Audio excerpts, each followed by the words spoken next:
out, and we have to take care of ourselves, like we saw with the coronavirus epidemic and like we saw with the coup on January 6th. Well, getting right into it, we have a great show today. We're going to have a presentation by John Simha on the Irish Decolonization Diaspora Project that's launching in the Bay Area here in California, followed by a presentation on Robert Stark talking about how in America, wealth seems to keep transferring from the middle class to the rich. Through the recession, through COVID-19, doesn't seem to matter what you do, the wealth goes from the poor to the rich in America. Finally, we'll have a presentation by NICKOLAS WILDSTAR. Then we'll have a presentation by Sam CHANEY on unconstitutional spying on Americans has been continued under the Biden regime. JASON WRIGHT will be talking to us about a joint statement with the Movement for Independencia de Baja Peninsula. Baja Peninsula movement has agreed to work even closer with Yes California. We're happy. And then I will be doing a presentation on the online certification courses in independence. There's a lot of online courses. There are none teaching you the basics of independence and secession law around the world, in America, and specifically in our nation here. We will be providing the first one, developed on 10 years of expertise and overseen by multiple California college professors. That's coming out soon. But let's get right into it. One of the things that we talk about here is that America is not working. And I'd like to show you a little clip real quick. So I'm going to share screen.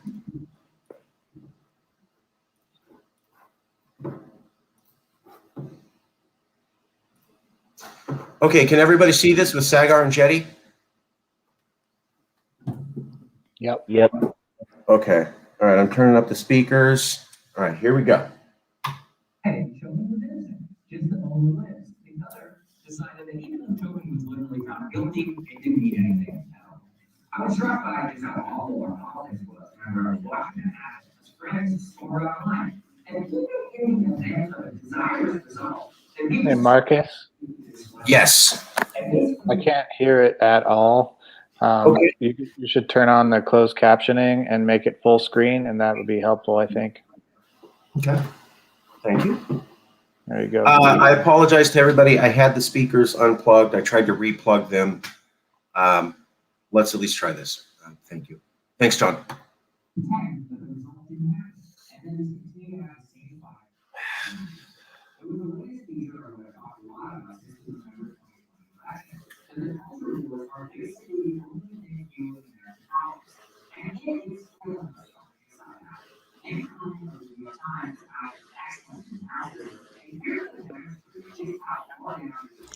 I can't hear the volume. Okay.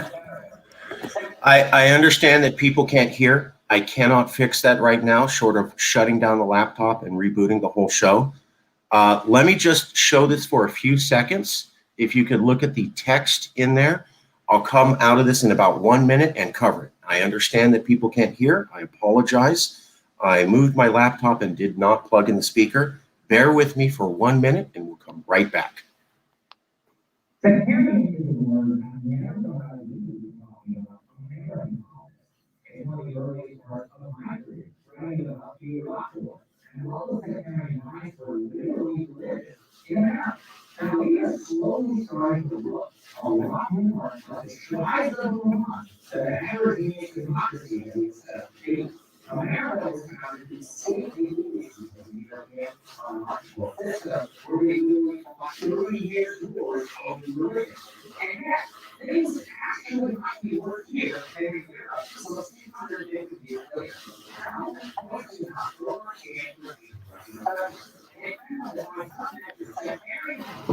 Okay, I'll kill that right there.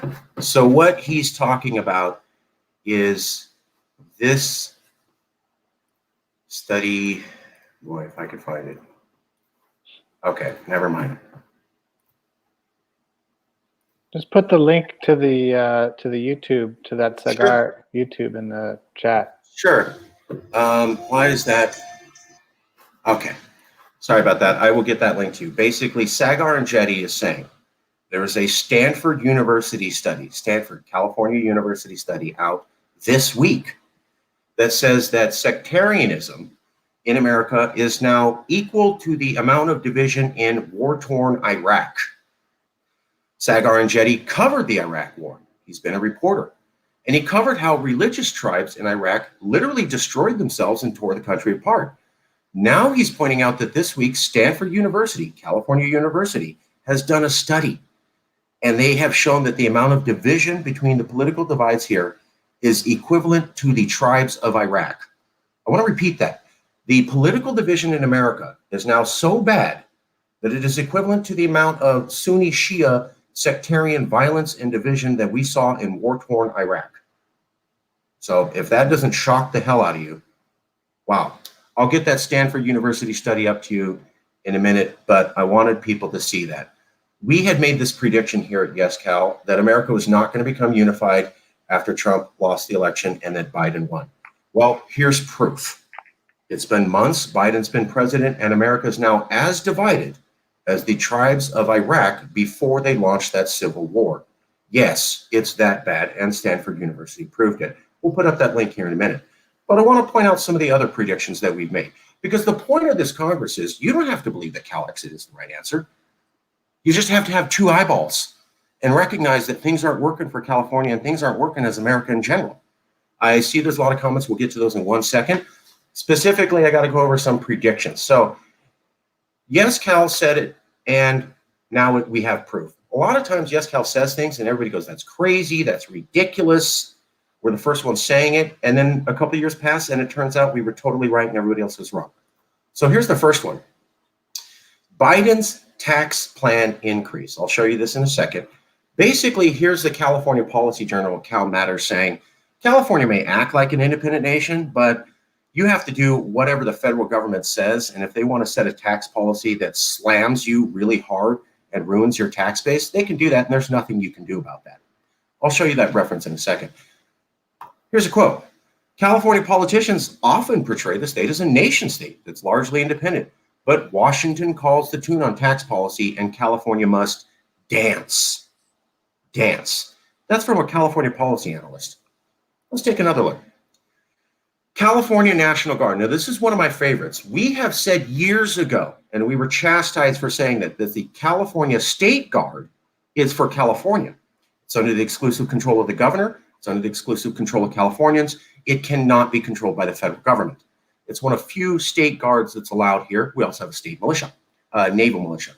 Now then, that's different than the California National Guard, which can be federalized, which can have troops taken away and sent to a foreign destination to fight a war that Californians were against while we have domestic issues that aren't solved. This happened with the Iraq War. Our California National Guard was federalized, sent to Iraq, a war that we opposed, and we had nobody to fight forest fires, and then our forest burned down to the ground and our climate change goals were destroyed. So we said the Cal National Guard isn't really doing much for California and isn't for a benefit. Additionally, because they're tied to the federal government, they're always trying to get federal money, which means they'll do what the federal government says. So let's take a look at how we were right. Well, it turns out that they were going to fly an F-15 fighter jet over California protesters to scare the crap out of them, shatter windows, burst eardrums, and get them to dispense if there was a protest in Sacramento. This is what's done in the war zones of Iraq and Afghanistan. I'll put up the article here in a second, but you have military spokesmen saying, we were ordered to get that jet ready to fly over the crowd. This is exactly what America does in war zones. National Guard people saying, I was ordered to prepare to do something we have in foreign war zones on California people. That's not a California value. That's not for Californians. We said that years ago, everybody laughed at us. You guys are silly. Well, what's this? That's not us. Oh, here's another. And then here we go. We had also pointed out that the Nestle was pulling money, water out of California because the federal government doesn't care about us. They were allowing Nestle to pull water out of California with expired permits at a fraction of the cost. We were like the only other group besides a small protest group highlighting that. Well, now the California government says that's a problem and it's unfair. They were not saying that years ago when we were the first ones bringing it up. Just like when we brought up nation state, donor state, and Texas versus white, which now many California officials talk about.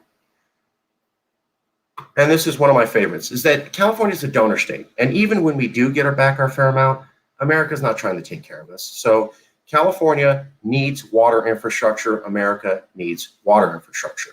Joe Biden has announced a massive infrastructure plan. But here's what it says. All this money from America to fix the water isn't even enough. Everybody's talking about how Joe Biden's got a big vision for infrastructure. It's not even going to get a fourth of the water fixed in America. So this is America's best plan to fix America, and they can only do 25% of it. By the way, they also literally said in that article, hey, California, you're not going to get the amount of money you need from the federal government, and you will have to cover up the rest for yourself. We've been a donor state since the 70s. They still can't even fix water in America, and they can't even get us the fair amount of infrastructure to fix our water. Yeah, that's this week. So, National Guard, not your friend. Nestle, not your friend. Federal government, not going to fix water. California, even if they tried, they couldn't fix it. That's everything we've been saying for years. And that's all this week in the news. I'll show you here in just a second. Oh, and it turns out that as we predicted, the federal court system is actively against California. For the 5th time, the court has struck down what Californians wanted in order to literally save our lives from coronavirus. We're told, no, you don't get to have the protocols that you believe are right for your people for coronavirus. I understand there's a variety of opinions on coronavirus, but the federal government says, hey, do you think you need that to literally not die and end up in body bags? No, you don't get to have that. And they said it 5 times. So Californians will be dead because the federal government won't allow us to do what we want. Let me show you some of those links real quick and we'll get to the comments, just so that you know this is all true. Some of the predictions we made here in Yes, California. Okay, do a screen share and I'll come right back in a second.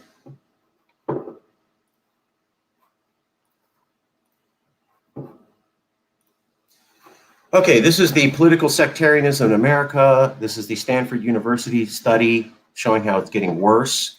Here's the California National Guard. Members feared fighter jet would be ordered to frighten protesters. The air branch of the Guard was told to place an F-15 fighter jet on alert status for possible domestic mission. Biden's tax plan could really hurt Californians bad. Here's a policy analyst saying, hey, you have to do whatever the federal government says. Don't confuse yourself. California is acting like you have real power over how you finance yourself. Here's another article talking about Nestle. And now the California government is ready to say that that's a problem and they need to take on the federal government 4 years after Yes, California said the same thing. And finally, here is the report. California's water systems are in deep trouble. And the amount of investment from Joe Biden's gigantic infrastructure thing won't even fix it. And even if it did, California, you're going to have to cover it all by yourself. So we are telling you as Californians, this is the most important conversation in California you need to have. Things aren't working for you. Things aren't working in America. And things aren't working for California in America. Now, if you think that we're crazy, fine. But what's your solution? More of the same? Our National Guard was literally ordered to treat us like foreign combatants. Nestle steals our water and nothing has been done because it's protected by the federal government on expired permits. The federal government can destroy our tax base and we can do absolutely nothing about it. And the federal court systems have literally destroyed our ability to protect our own lives. That's not bad enough. I don't know what to tell you.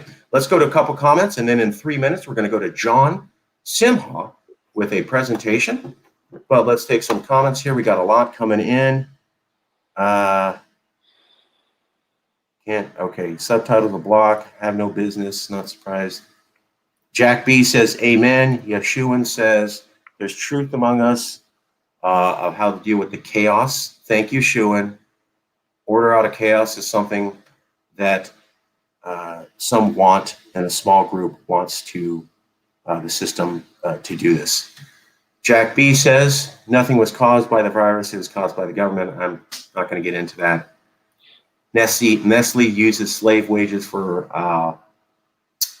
other nations too. That makes sense. Jack B says, any business that put a roof over someone's head is essential. And Carlos S. Footballer, who joined us a few weeks ago. Hey, Carlos, he joined. He just saw the show and he goes, can I join? And I go, are you a Californian? And he said, yes. And I go, great. Then you can come in. Okay, that's all our comments. We're done. Let's go to John Simha. John Simha has been a longtime colleague of Yes California. He's done a ton for us. He got us connected with the Scottish independence movement. He got us connected with Indigenous people. He got us connected with Bernie Sanders activists. He's literally been a driving force. He's moving on to a new project now, the Irish Decolonization Diaspora Project in the Bay Area. It's a good project. All Californians should support it. And we wanted to hear directly from John. John, what is it Californians need to know about this project, and why should they be supportive, sir? Well, I'm going to show our little launch video. We launched the organization after 17 months of planning yesterday on May Day to commemorate the International Workers' Labor Day.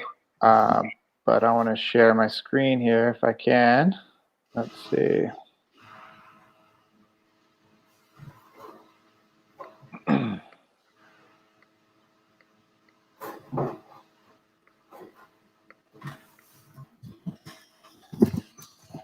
It doesn't appear to be letting me share my screen. Oh, what you can do. I got it. I got it. Give me a second.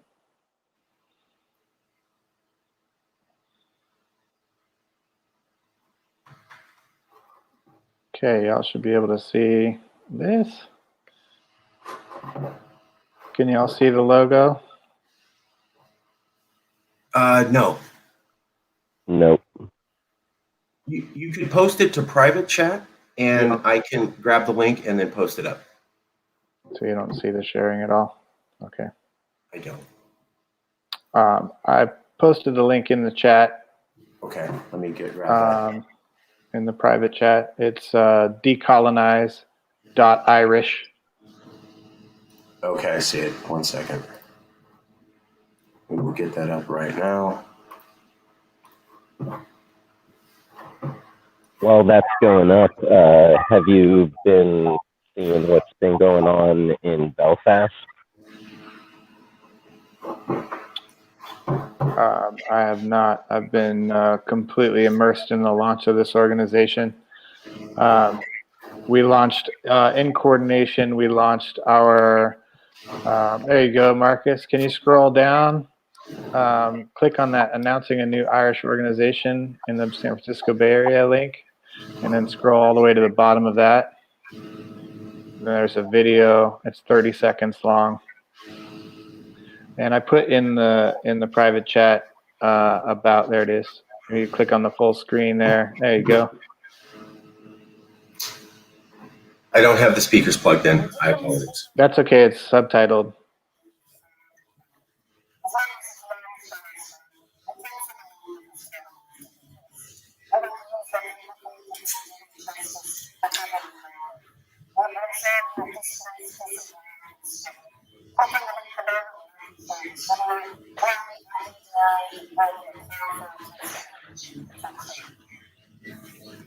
There you go. That's our official launch video, and it was in coordination with the website launch, which you see here, decolonize.irish, and also the Facebook, Instagram, and Twitter accounts were all launched in coordination, and those are Facebook is decolonize.irish, and Twitter and Instagram are both IDDA_BA. So Irish Diaspora Decolonization Alliance Bay Area is our social media post. Anybody that you know with some Irish heritage, especially in California, should please reach out to us. Contact or join at decolonize.irish. So thank you guys for giving me the platform. Look forward to hosting any questions or contributions that you might have. Okay, let me get that link up to everybody. I have a question for you, Farmer John. What's happening, Nicholas? How you doing? I'm great. Good. Very well. Thank you for asking. I just have a quick question about I guess, the effort. Is it also going to be partnering with any other, indigenous movements out there? Because I think it would definitely be beneficial if, the group did. Yeah, we spent 17 months building this platform, and the website has all of our points of unity, our statements of solidarity, the organizations that that we're working with, the elders in the different BIPOC communities that we've reached out to for advice. Our advisory council is stocked full with some really badass Bay Area activists from the BIPOC community. My involvement with them began because of my relationship as YesCAL's director of outreach. And the more I learned from Indigenous people, the more I realized that if I wanted to have a voice in their fight, that I had to connect with my own Indigenous roots. And so that put me in touch with the Irish group. And I've been working with them since the Sacred Fires of Alcatraz in 2019, which was the last time that we were all allowed to gather in person to have the sunrise ceremony. And that's when I got connected to the Irish group as they read a statement of solidarity to the International Indigenous Treaty Council. And the text for that statement of solidarity is also on the website, along with some of the other actions that we've done in the past couple of years. So that's a great question. Thank you for asking. All those details are outlined, and this is extremely professional. We have fiscal sponsorship. We have multiple committees, advisory council, executive committee, tech and comms, all of our points of unity, mission statement, standard operating procedures, our onboarding platform for new members, and we're already doing collaborative work with several organizations, one in New Mexico, affiliated loosely with the Red Nation. So there's a lot of stuff happening. Thank you very much. Thank you. Yeah, thank you. I like your backdrop too. It's my favorite one. I'm rocking until he's gone. Nicholas, since we're on that tip, the governor campaign for the mayor of Nevada City was just announced.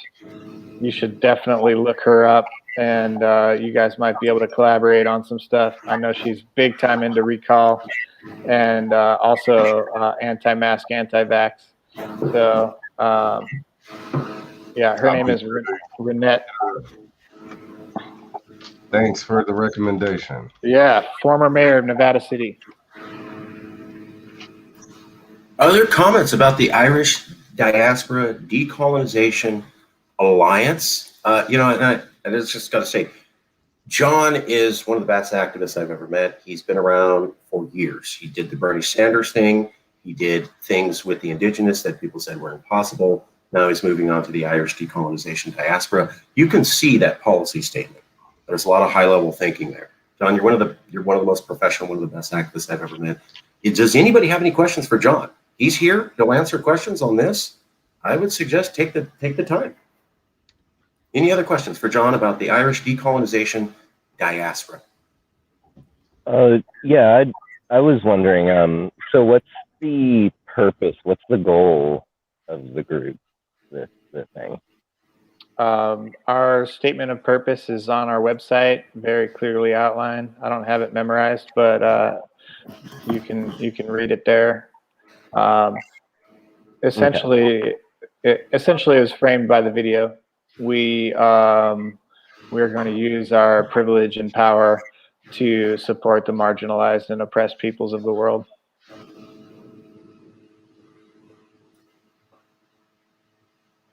Thanks, Jack. Thanks, Anthony.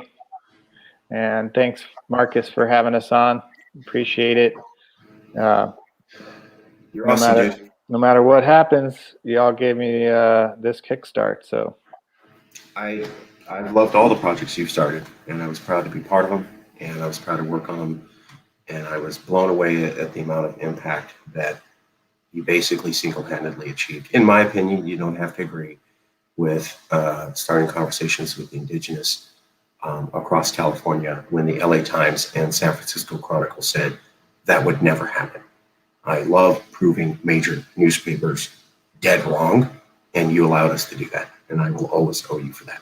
Thanks. Well, this Tuesday is our next listening roundtable, and we have Citizen of the Tongva Nation in LA hosting, and they've just established a land consortium in LA to help get public land back into tribal stewardship. So that's happening at 1 o'clock on Tuesday afternoon, and that's with Tina Calderon.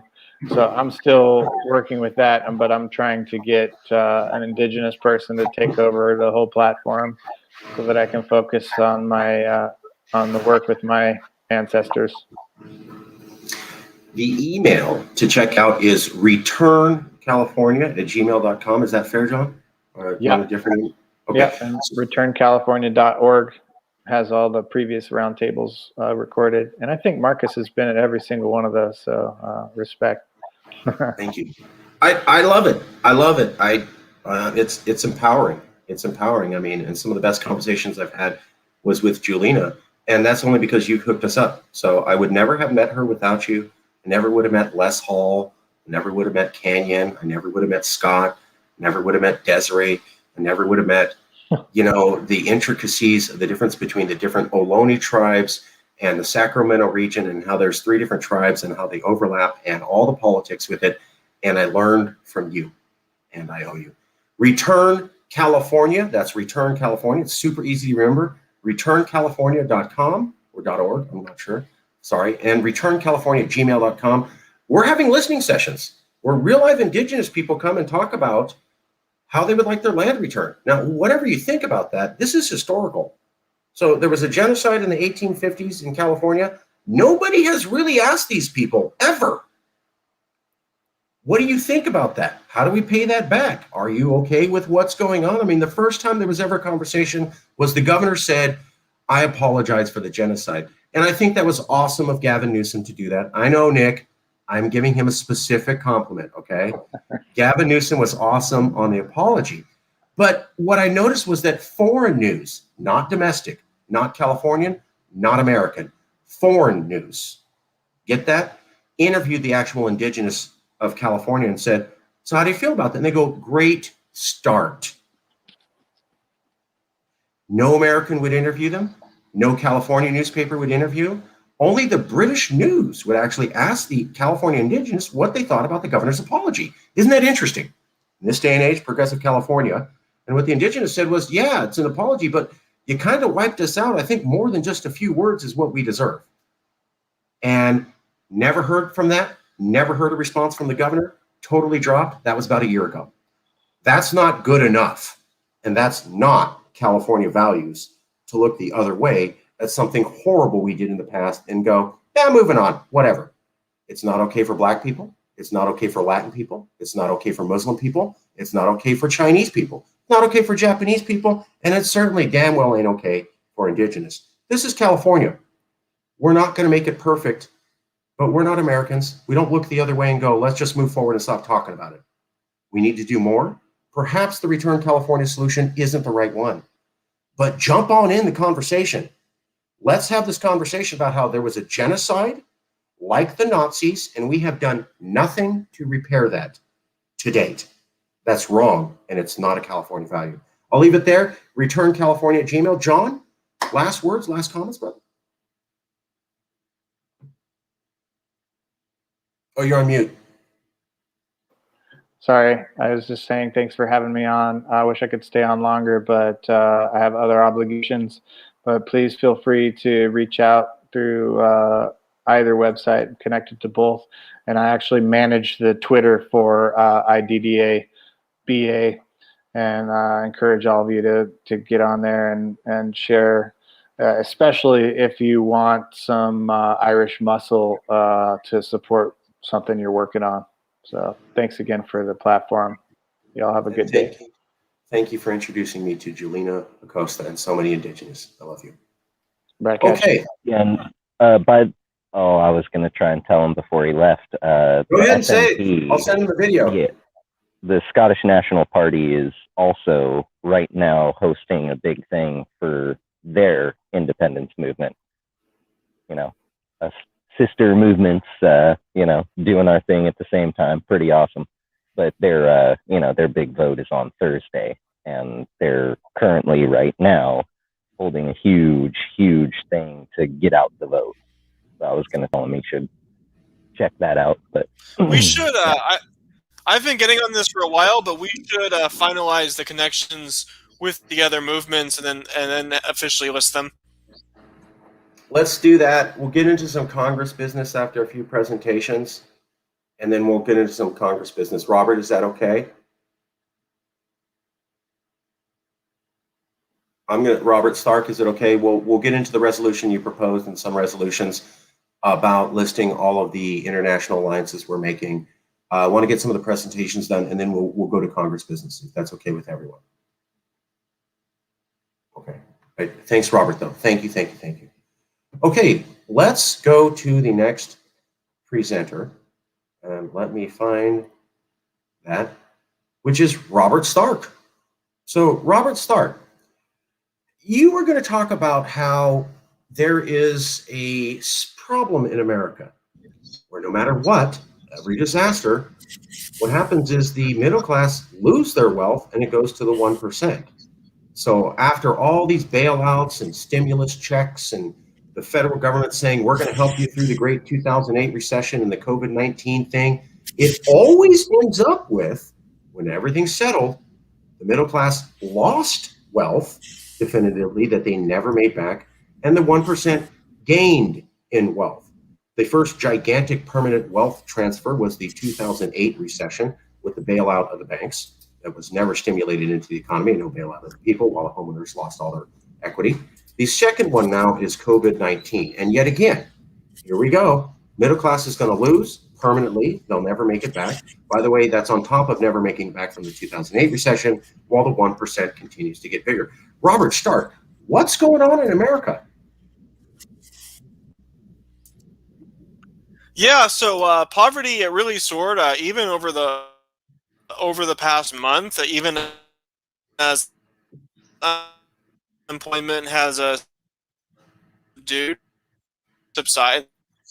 subsided. So it's really, it's impacting the bottom 20% the most. That really fell out, and we're seeing kind of a greater economic bifurcation. Like those who can work from home or stay on payrolls through PPP, or some of them are doing okay, but it's not just the bottom 20. Obviously, small businesses were devastated, and the stimulus checks, they made a modest dent in some of these in this poverty, but it's still a limited scope, and especially like looking over the closure of businesses, small businesses in particular, record profits for Amazon.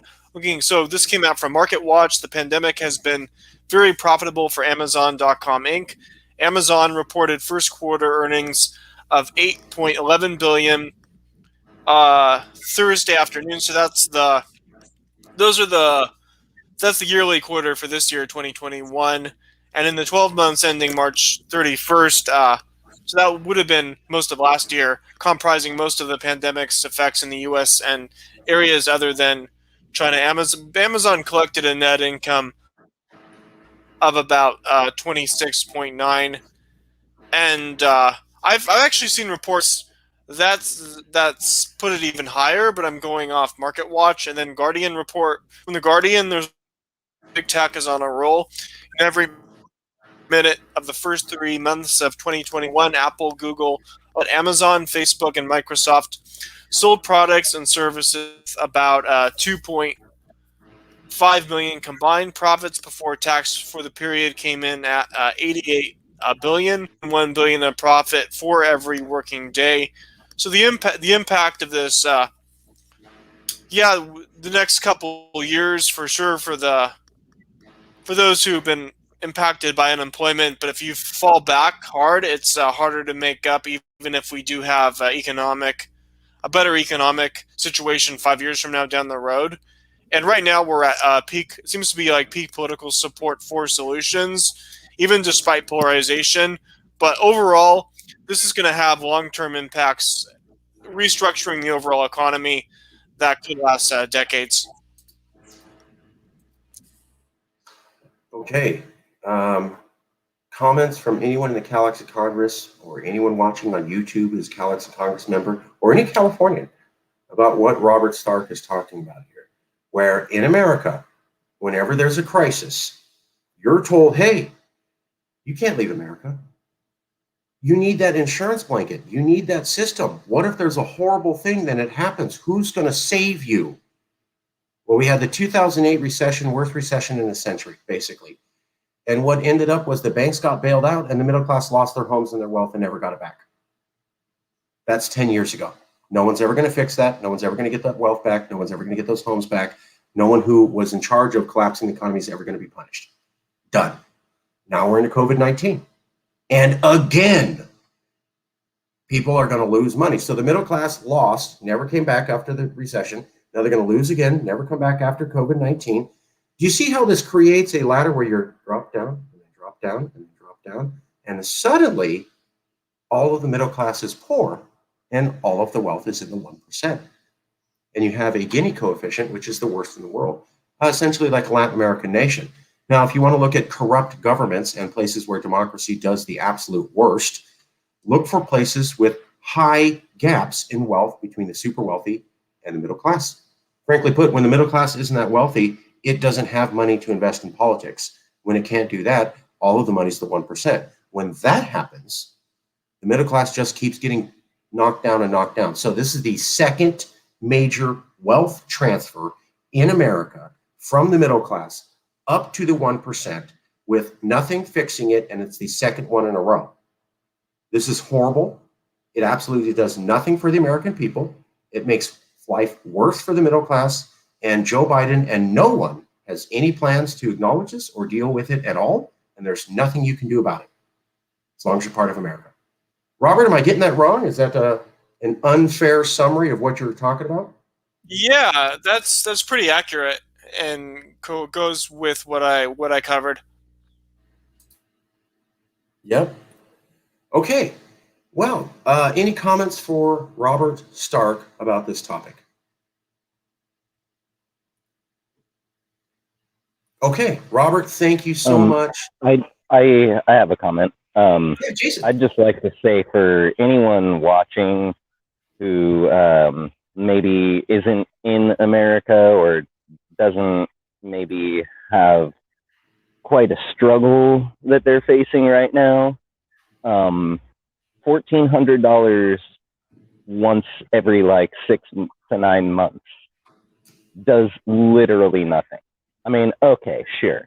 It lasts about a month here in California if you spend it very sparingly on only personal needs and food. It might last a month. That's not rent. That's not utilities. It's nothing. It does nothing. And it's not like it goes and sits in a bank and collects interest and makes me money or anything. It just immediately gets spent back into the economy, which is great for the economy. So, you know, one could theorize that maybe they should do it much more regularly, much more often. But, you know, as it's been pointed out, the wealth just keeps going up to the top and doesn't really come back down no matter how hard we try. Yes, if I could add to that, believe it or not, I don't know if you guys have saw this, but the Biden administration is considering approving a stimulus package, I believe a $400 to $600 monthly payment for the next 4 years. So for his first term, he's pretty much offering to provide a UBI for everyone in America that is out of work and qualifies, because I don't qualify. I haven't received any pandemic unemployment assistance. And although there are some out there that are receiving that. The guarantee for them that's being offered by the Biden administration is, again, a 4-year payout. So, of course, we're going to have to foot the bill for that. And what Robert is saying is correct. It's going to inflate the dollar even more, expand that divide between the middle class and the rich, the ultra rich, who are going to become even more richer. So please definitely look into this information because it is vital to our economy.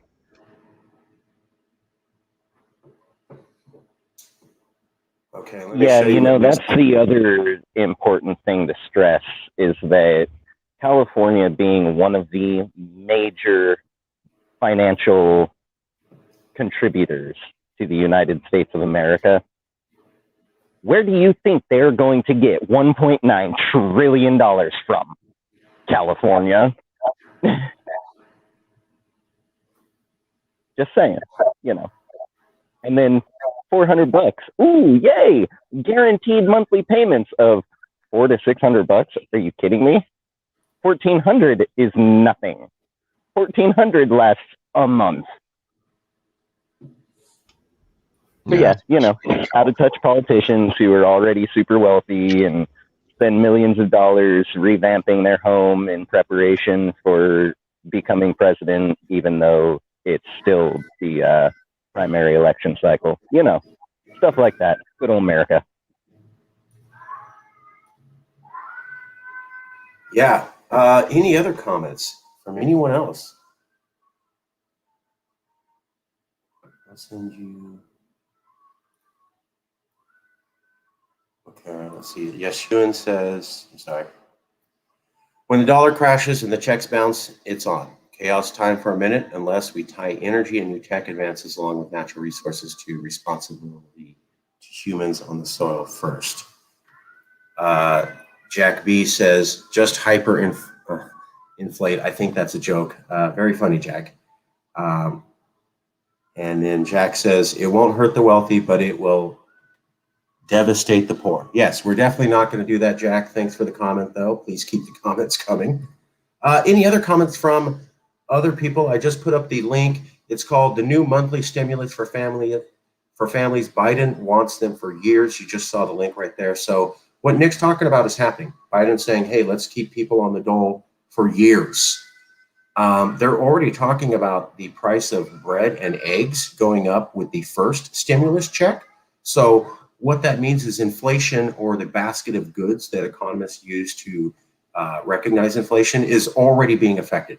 First stimulus check is out. Prices are going up on everything: toilet paper, bread, eggs, everything for basic commodities, not yachts. So small people are going to get pinched because of the money coming. So yeah, hey, let's give them money. Well, you did it in a way that causes inflation. So actually poor people are going to get less now. And then if you continue this for 4 years, that will cause inflation up to this much, and the price of goods, or the basket of goods, will also go up. So there is no such thing as injecting artificial money into the economy with no benefits or repercussions at all. It's called inflation or hyperinflation. We're already seeing the sign of it. Janet Yellen is not responsible, and Joe Biden is putting a lead weight on the gas pedal. Let's take a few more comments. Any comments from anyone in Calexit? Jason, Rabbi, Robert Stark, Mike, Julina? I'd like to point out, you made a great point there. The prices of yachts are not going up. Interestingly enough, the prices for goods that the average people need, skyrocketing. The prices of luxury items such as yachts and private jets and helicopters, those prices are going down because the supply is still there, but the demand is not. The supply is not there for those of us average folk who need things like milk and cheese and eggs and bread and toilet paper and hand sanitizer. But the prices, skyrocketing because we don't have that supply, and we all need it. That's it, exactly. Any other comments? Any other comments from anyone on this? Let me see if I can find the inflation already happening. Yeah, there it is. Oh, no, never mind. Anyways, I'll look for that in a little bit, but inflation's already here. So type in inflation is already here. Basic commodity prices are already going up. That's from the first round of stimulus. It's only going to get worse. So the poor are going to get poorer. You just saw Robert Stark talk about how the poor and middle class are getting poorer. And here's Biden trying to help out the poor and middle class, and he's going to make it even worse. So that's America for you. All right, a few more comments, private chat. But the Dems care. So, yeah. Here we go, one more. The welfare state has failed. Let me put this in. Okay, any other comments on this topic before we go to the next speaker? All right, we're going to go to the next speaker. Sam CHANEY. Sam CHANEY was going to talk about how it's a new day in America, right? I thought it was me. Pardon me. It's a return to decency of Joe Biden. And guess what's happening? Joe Biden administration allowed or ordered the Federal Bureau of Investigation to allow unconstitutional spying on American citizens. They were already warned that what they were doing was unconstitutional. They knew it was unconstitutional and chose to do it anyways. So, unconstitutional spying where they knew damn well it's unconstitutional. Legal authorities said, don't do that. It's against the Constitution. And they did it anyways, didn't tell you, spied on American citizens, ruined your rights, and this is under the Biden administration. Sam CHANEY. Okay, I guess Sam is going to be joining us remotely. Let me show you at least one article where he's pointing this out. Give me one. Oops. Okay. Give me 1 second here. All right. So, I'm sorry, my computer's running a little bit slow. Let me try to clean that up. All right. I don't know why that's doing that. The computer's frozen here for a second. Sorry. Anyways, the FBI, combed through the NSA's trove of American communications without a warrant in its search for racially motivated violent extremists when it was already warned the practice was unconstitutional. Newly declassified report shows the FBI trawled through vast troves of communications collected by the NSA. Despite previous warnings it was unconstitutional, the FBI went ahead and did it anyways. Single request from the FBI analysts for the NSA data in connection with predicated criminal investigations related to domestic terrorism turned up 33 hits. It's unclear from the heavily redacted FISA secret court report whether it uncovered any criminal extremist behavior while looking into people's records unconstitutionally. And so basically, there you go. So they spied on you. It was unconstitutional. It was against American law. They knew that. They did it anyways. They don't care. And we're not even sure it actually did anything good. America, return to decency. So, like I said, you don't have to back Calexit, but you should be informed as a Californian of what is America doing? And is this a return to normal America? If it is, how horrible. Sam, any other comments? Add me in on StreamYard. There he is. Sorry, I didn't see you. You were below the block. Sorry. Sam CHANEY, everybody. You guys are trying to oppress me over here like the federal government, man. What's going on? Sorry, brother. Sorry. It's a good show. We got a lot of comments and stuff. I like going on, your, so just to flash back to the last segment on the economy, I like the point that you made, Marcus, about they want us so poor we cannot even politically organize to oppose them. And that is exactly what they are doing. And they say that's what they're doing. They say they want us so poor that we have no time to do anything but try to figure out how to eat. Okay? That's where the system's taking us. But back to the spying, we know from Edward Snowden, flashback to Edward Snowden, when liberals used to be against spying. I went in protest when that all came out with a big liberal group here in Fresno, Peace Fresno, right? I thought that's back when liberals could be rational and we could all be on the same page and agree that our government shouldn't be spying on us unconstitutionally. And so now and then nothing happens, right? Nobody gets in trouble from the deep state, the NSA, FBI, all your alphabet agencies just continue to do this incredible unconstitutional spying. And they say, oh, the excuse is we're just collecting the metadata. And so we're not really spying on you, but we're just getting every little piece of data that you ever put out there in the digital world. And we store it over here in this NSA database, but we're not going to use it against you. It's for national security, and we're going to go ahead and use it against the terrorists, right? That's the excuse that they sold us. So then people said, okay, well, if you're not doing anything wrong, you have nothing to worry about. The point is they'll change the law tomorrow that you thought what you were doing yesterday was not against the law. Today it will be. They'll retroactively enforce it.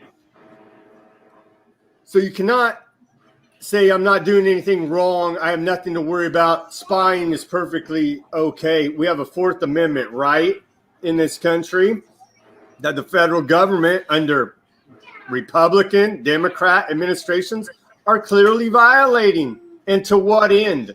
Have they caught any terrorists? They're engineering most of the terrorism. So to what end are they doing the spying in this most recent? And last week we covered the post office is spying. This week we're covering the FBI's doing it with no warrant, combing through that, quote, metadata that the NSA is getting everybody for racially motivated violent extremists. Maybe they are, maybe they're not.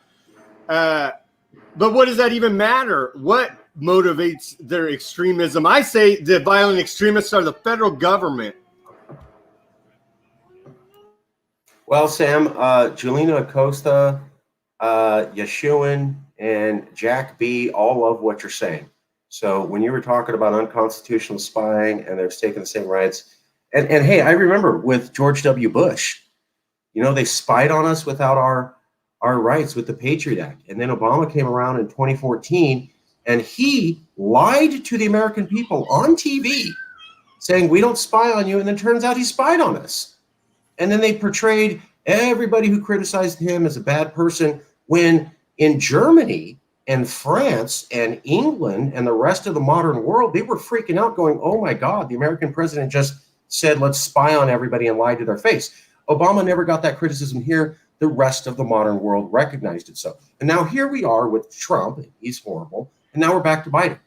So George W. Bush spied on you unconstitutionally. Barack Obama lied to your face about spying on you unconstitutionally. Donald Trump was a monster. And Joe Biden has now spied on you unconstitutionally.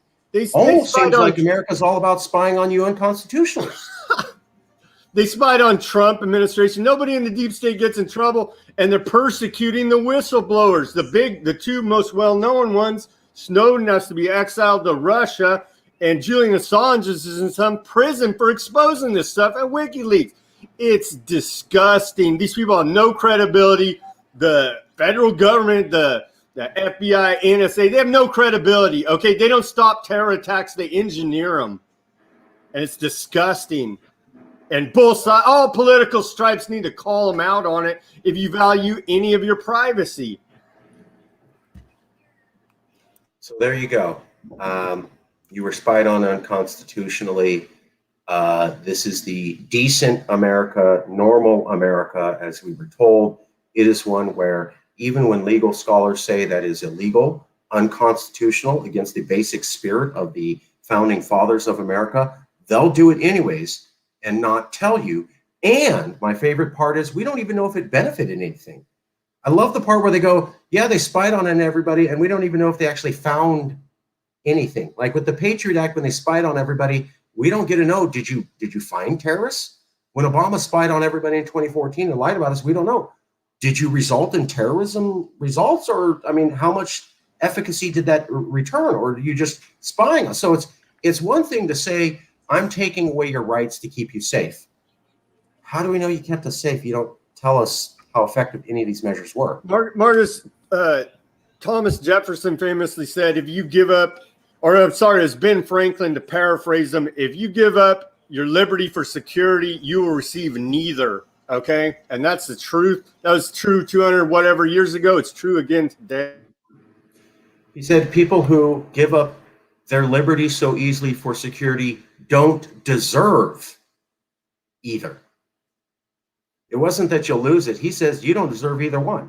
So one of the founding fathers says, hey, I'm a guy writing what makes it to be an American. And I'm telling you right now, if you're an American and you're willing to give up your liberty for freedom, you don't deserve liberty or freedom. The guy who built America said, hey, Americans, any American that's willing to give up liberty for safety, you're not an American and you shouldn't be one and you don't deserve anything. And that's what a founding father said. So if you don't like it, take it up with him. He says you're a bad American for behaving that way and so willingly giving up your liberties for freedom. Don't get mad at me. That was the people who actually built America said that. Take it up with them.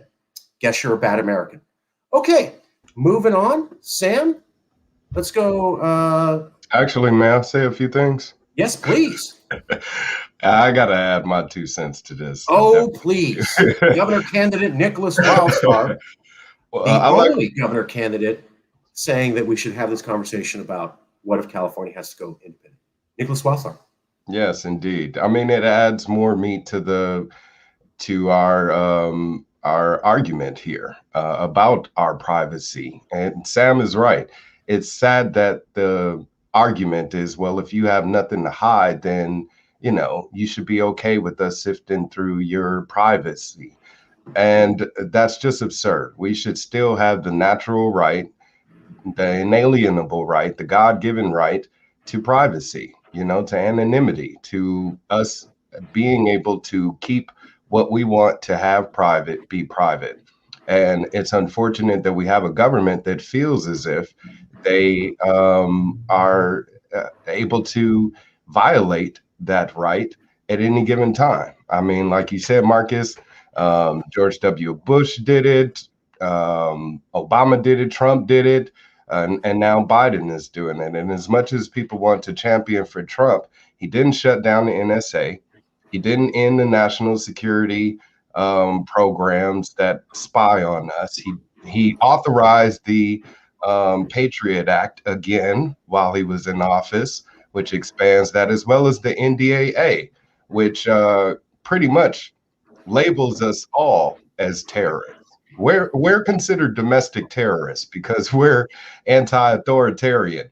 And under this domestic terrorist definition, we could all be arrested and thrown in jail without due process for an indefinite amount of time. So each administration, each president has signed off on this. And it's even more of a reason why California needs to establish its independence. That way, the people of the state can retain their privacy. They don't have to worry about government officials spying on them and, thinking they're criminals and treating them as such, versus focusing and using their resources and materials on true threats to the public safety. So thank you, Sam, for sharing that information and bringing it up. It actually ties into what I'm about to talk about. Nick, real quick. They're flipping everything. You're guilty until proven innocent now. Okay, they flipped everything that was right about America. They flipped it on its head. They flipped our Bill of Rights on our head. So now you're not innocent until proven guilty. You're guilty until proven innocent in the eyes of the tyrannical deep state, whatever you want to call them, the alphabet agencies. Right. Okay. And they're above the law. Okay. If you lie to the FBI, you're going to prison for a long time, and they can lie to you and nothing happens. They can set you up. And we've seen it over and over and over and over. And we see whistleblowers come out from the NSA. You got William Binney. You got a bunch of them coming out from the NSA saying, hey, they built this thing to spy on you. It's incredible tyranny. And what do? They go raid those guys. These guys should be national heroes that are telling us what the NSA is doing. But they get raided, they get demonized, and they get threatened to put in prison. Yeah. And their lives ruined for doing the right thing. And that's America. It's disgusting. Or exiled. Like you said, Edward Snowden, he's been on the run. He didn't get exonerated. He didn't get a presidential pardon. Neither did Russ Albright, another one, Julian Assange, all of these supposed terrorists and threats against America, when really they've done nothing but provide us with truth. So we definitely should be revering them as our nation's heroes. It's sad that our nation's leaders think otherwise, and that should be a big red flag.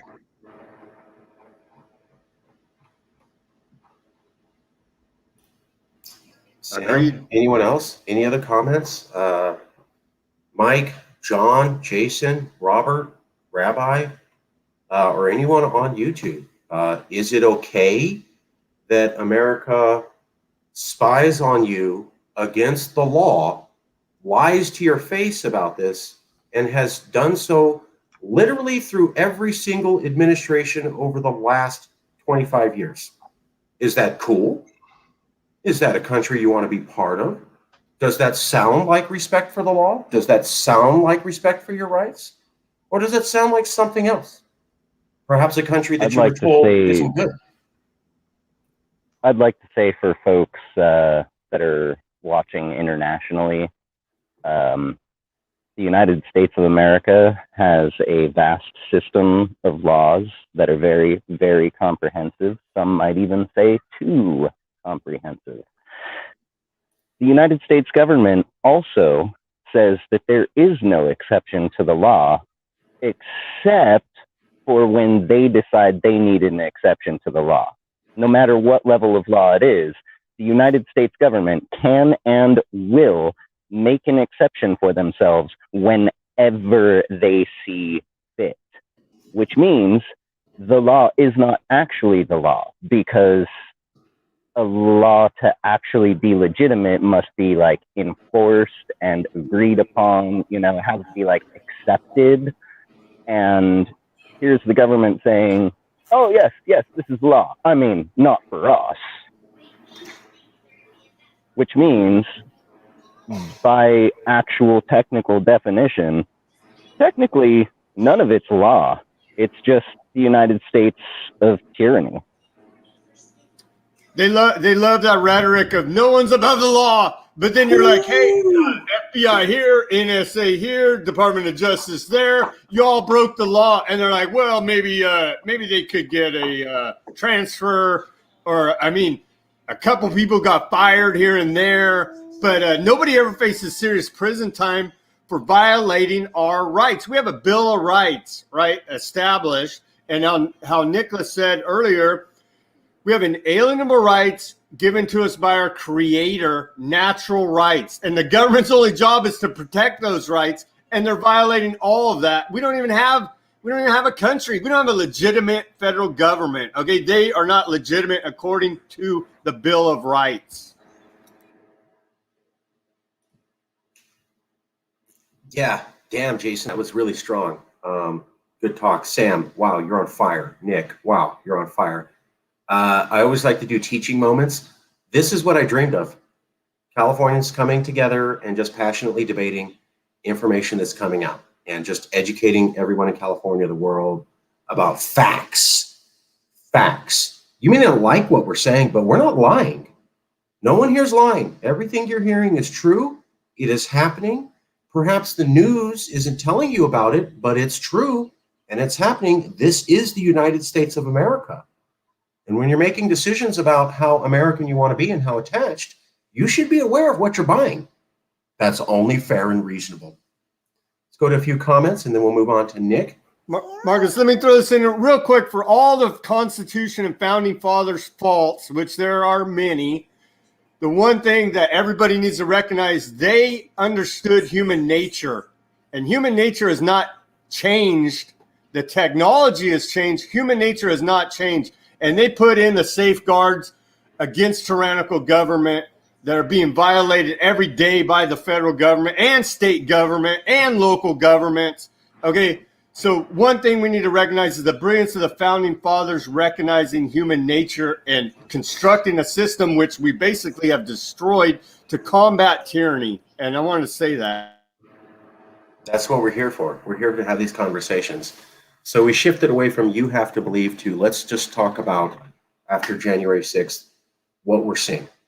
and how you feel about that. And as I pointed out, the museum exhibit on the Free State of California by Cole Sternberg literally said, after January 6th, we're not sure how stable America is.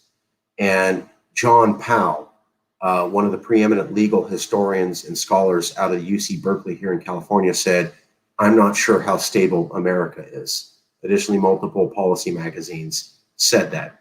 So we're continuing that conversation, and it's a reasonable conversation to have. Okay, one more comment, and then we're going to go to Nick. Yeah, I was at Nick's for a potluck yesterday. This is a continuation of that. You're right, Yeshua. You know, there's a lot of Fresnans coming up in Calexit. Okay, let's go to Nick WildStar. NICKOLAS WILDSTAR is a candidate for governor. And what you should know about him is that he's been one for a while. Now, the recall election is going to go through. We predicted here at Yes California that it would when nobody else was doing that. We also held the recall candidates debate. We were widely chastised by other liberals for doing that. But after we did it, they said, fair job, balanced job, good information, educating the public. And now other people are running for governor months after we said it, people who criticized us for backing this. And now other people are hosting debates months after Yes California did that. So again, it was a prediction. And we were able to do that and jump in because NICKOLAS WILDSTAR was here. He was in the movement. He was in the YesCal Calexit Congress. He told us that this is happening, and we listened. So let's go to Nick WildStar, governor candidate who's the real deal, has been there from the beginning. Nick, what's going on? What would you like to talk about today?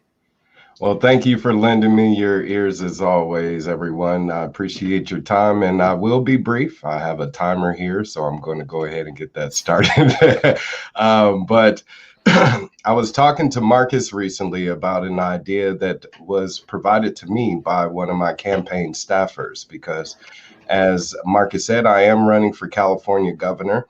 And I did run for governor in 2018. I was the Libertarian candidate, and I ran in 2014 as an independent. So when it comes to political party affiliation or identity, I consider myself a kind of like a floater. And I think the majority of voters can identify with that and feel that way also. They don't feel committed to one party in particular, more so the ideals that they propose. And they all revolve around freedom, liberty, and justice for all, things that we can all agree on, that Sam pointed out, which is the framework laid down by our nation's founders to pretty much play on our human, interactions, things about us that don't ever change with regards to our human nature. So the rules are there, they're set in stone, and we now have a government that's acting outside of that rule book. So we need to get them back in line, but we have to do that. We, the people, they aren't going to do it themselves, or else they would have done it already. They don't feel responsible or compelled to do so because everybody's compliant, obedient, and not making a fuss about it. There's factions of us that are, as far as population is concerned. You maybe have 20% of people on the far left and 20% of people on the far right. But the other 60% of us is still feeling as if we don't belong in either one of those extremities. So basically, when it comes to strategy and us getting organized here in the state, how are we going to be able to get back control over our political system? Right now, we have pretty much a one-party government, with the Democrats being in control of our legislative body, our judicial body, as well as our executive body, with the Governor Newsom here.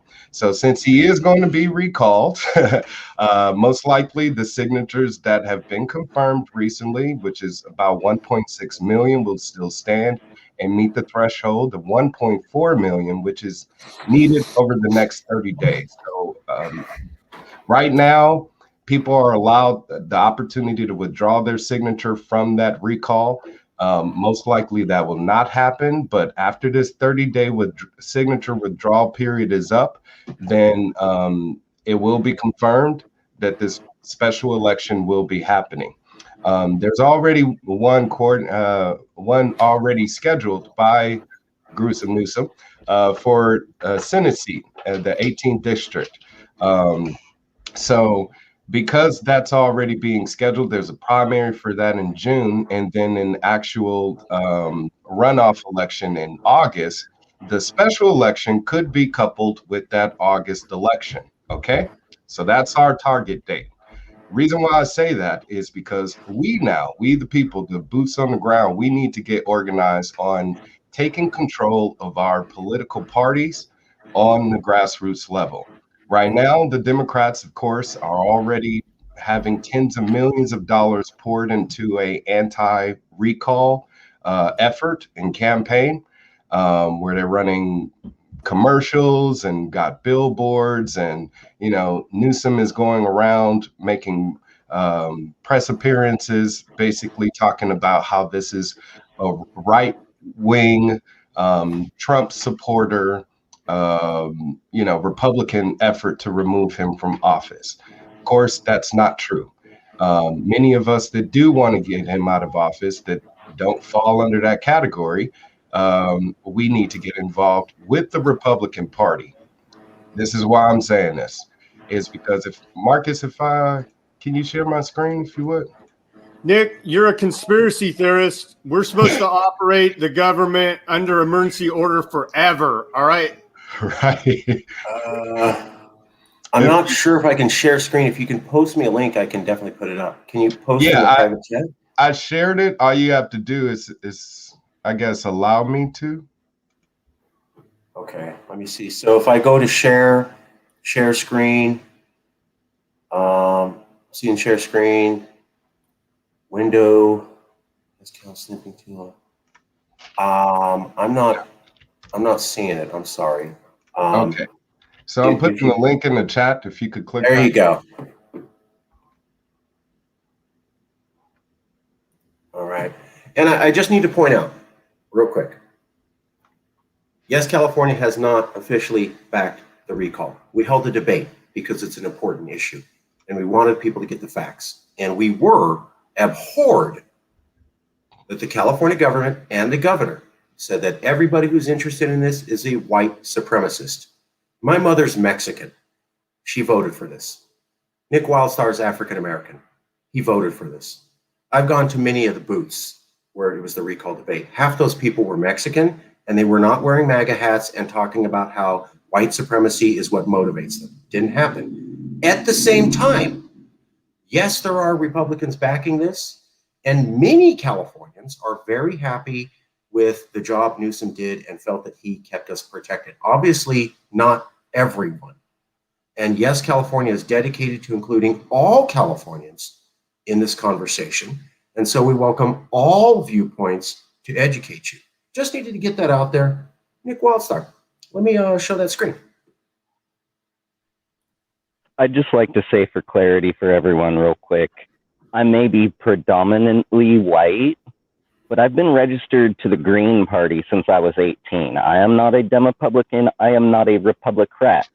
And for the first time ever in my life, I can actually safely say I'm planning on casting a vote for a Republican candidate. Not because I'm a Republican, not because I believe in the Republican Party, but because the guy who I support, gubernatorial candidate NICKOLAS WILDSTAR, he's running under the Republican ticket. That's why. It's more about the issue and less about the party. Exactly. Yeah. Thank you very much, Jason. And that's what I'm saying. Let me add, that's the only choice we have, the way the system's structured. I just want to let you know, we are mostly progressive. We support California values. We would never support racism or white nationalism, ever. And while we have a few Trump voters, that didn't happen here, and it's not allowed here. And we're largely disgusted that you would portray people using the constitutional system of California as insurrectionists, and that you would portray at least half of the population choosing this who have brown skin as white nationalists. I view it as personally an insult. My mother's Mexican. She is not motivated by white nationalism, and yet she was called a white nationalist. So is Nick. And I've seen people yell in Nick's face that he is a racist and a Nazi when none of that's true, because the newspaper told him that. That's disgusting, and it's not a California value at all. You don't have to like the recall. You can say the recall is a bad idea. We don't need to do it. It costs too much. I like Gavin Newsom keeping us safe. That's fine. That is your opinion. But when you start saying that when you file an initiative that's based in law, that it's the same as an insurrection, that is misleading and is a total lie. And when you say that everybody who backs this is all Republicans bent on white nationalism, that too is a lie. And lying is not a California value. It is okay for Californians who are minorities to have different opinions than what CNN or MSNBC or ABC, CBS may think they should have. It's okay. So I want to be clear. We are not endorsing the recall, but we are endorsing Californians' right to have opinions and to call their officials out and to hold their elected officials to some sort of accountability. How horrible to do that in a democracy. NICKOLAS WILDSTAR. Right. And that's what we need to be doing. I think it was said earlier that if we happen to be put in a position financially where we're unable to afford to being able to compete against these political parties, then they're going to be the ones in control. And we know that these political parties are pretty much funded and operated by large corporations who could care less about us and more about their own interests. So this link that Marcus just brought up and is showing you guys is of an organization or actually a very well-known podcast called The War Room Pandemic. It's hosted by Steve Bannon, who used to be on the Trump administration and also operates a very well-known conservative website. So he actually brings on the organizer for this precinct strategy program. His name is Dan Schultz. He's an attorney. He's also a Trump supporter. But what he has done is he has organized this Network America to pretty much get Trumpsters to get involved in their local Republican parties, to take it over on the grassroots level. This is the plan that we need to be incorporating here in California. California Republicans are not like national Republicans. The majority of Republicans here don't care about, marijuana use or, sexuality, whatever the case may be. We just feel like government needs to be out of it, out of personal choices, out of people's pocketbooks. And that's what's most important. So California Republicans have their own specific set of ideals and values that they want to see from their government. They aren't seeing it right now from the Democratic Party, and most likely they won't be seeing that from any Republican candidate if they're not able to challenge the Democrats and get them elected. So, but that candidate has to be electable, in which case they must also be one that can reach across the political aisle. I believe that I'm that candidate, and if given the opportunity to, that's my timer here. Give me just a moment. All right. I believe if given the opportunity to speak with more people, of course, then we would be able to expand that. So what I'm planning to do, even though I'm not a Republican Party member, is join the Republican Party.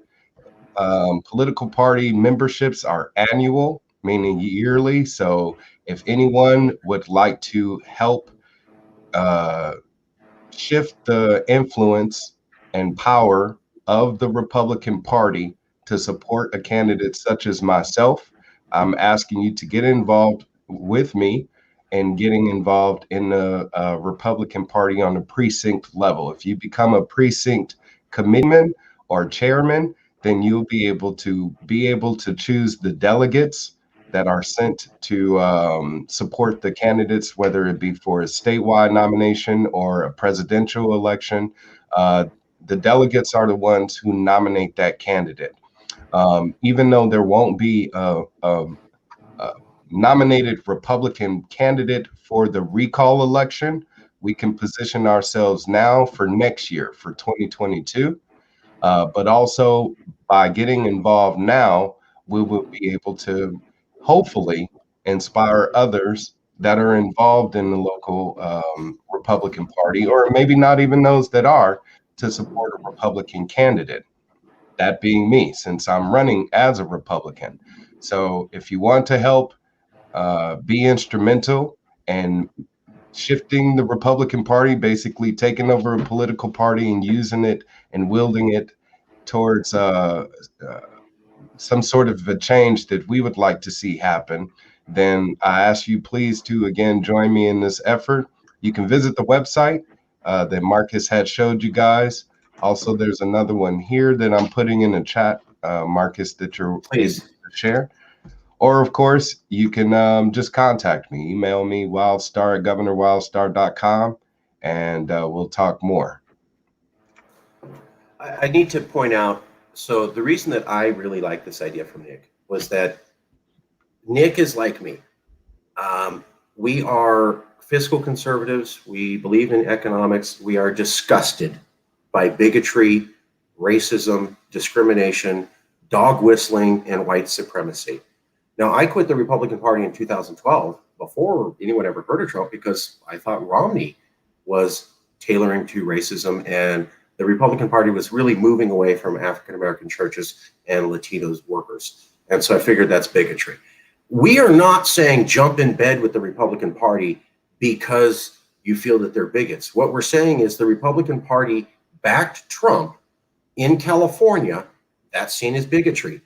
That's a mistake. No government works with one party. Democracy requires a contest of ideas. It requires checks and balances. There is no democratic system that functions that has one party and no checks and no balances and everyone agrees and everything.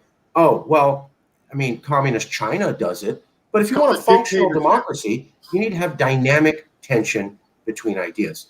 Effectively, we don't have a second party. We have one party, which means that's not good for democracy. So be a Democrat. Love the Democrats.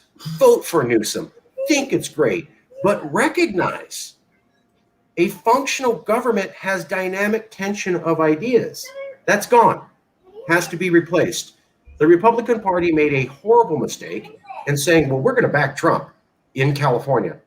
That wiped them out. And so what Nick's saying is we need a functional government with dynamic tension of ideas. The only way to do that is to restore the Republican Party. And the only way to do that is to let them know that we are against bigotry and discrimination while working for lower government, lower regulations, something Calexit has always been for. And that's why we should try to take it over and reform the Republican Party so they are in line with California values. I want to be clear though, this is a progressive plan. Nick, am I getting this wrong? Am I saying something wrong? Is this not what you're talking about? No, that's spot on. Thank you for putting it in a nutshell. But yes, that's correct. We want to position ourselves politically, and right now the Republican Party is wide open. It's pretty much defunct in the state. Trump did not win California because the Republican Party isn't that organized. So what we want to do is adopt their strategy, what the Trumpsters are doing nationwide and other more red states and more red areas where they're able to actually win seats, and do that here with the state of California. If we can, unseat Newsom and instill our own governor candidate, now we become a force to reckon with. And like I said, we're nothing but a mobile block of voters. We are not committed to one particular political party. Right now, we're using the Republican Party as a vessel, as a tool to achieve our goals. If it's not me and some other candidate that gets elected, then we choose another party. maybe the Democratic Party, since Newsom won't be there anymore, or the Libertarian Party, or the Green Party. But this is an opportunity for all of those people that are feeling displaced by political parties to, again, use their voice, use their lobbying power, their voting power in a constructive way. This is it.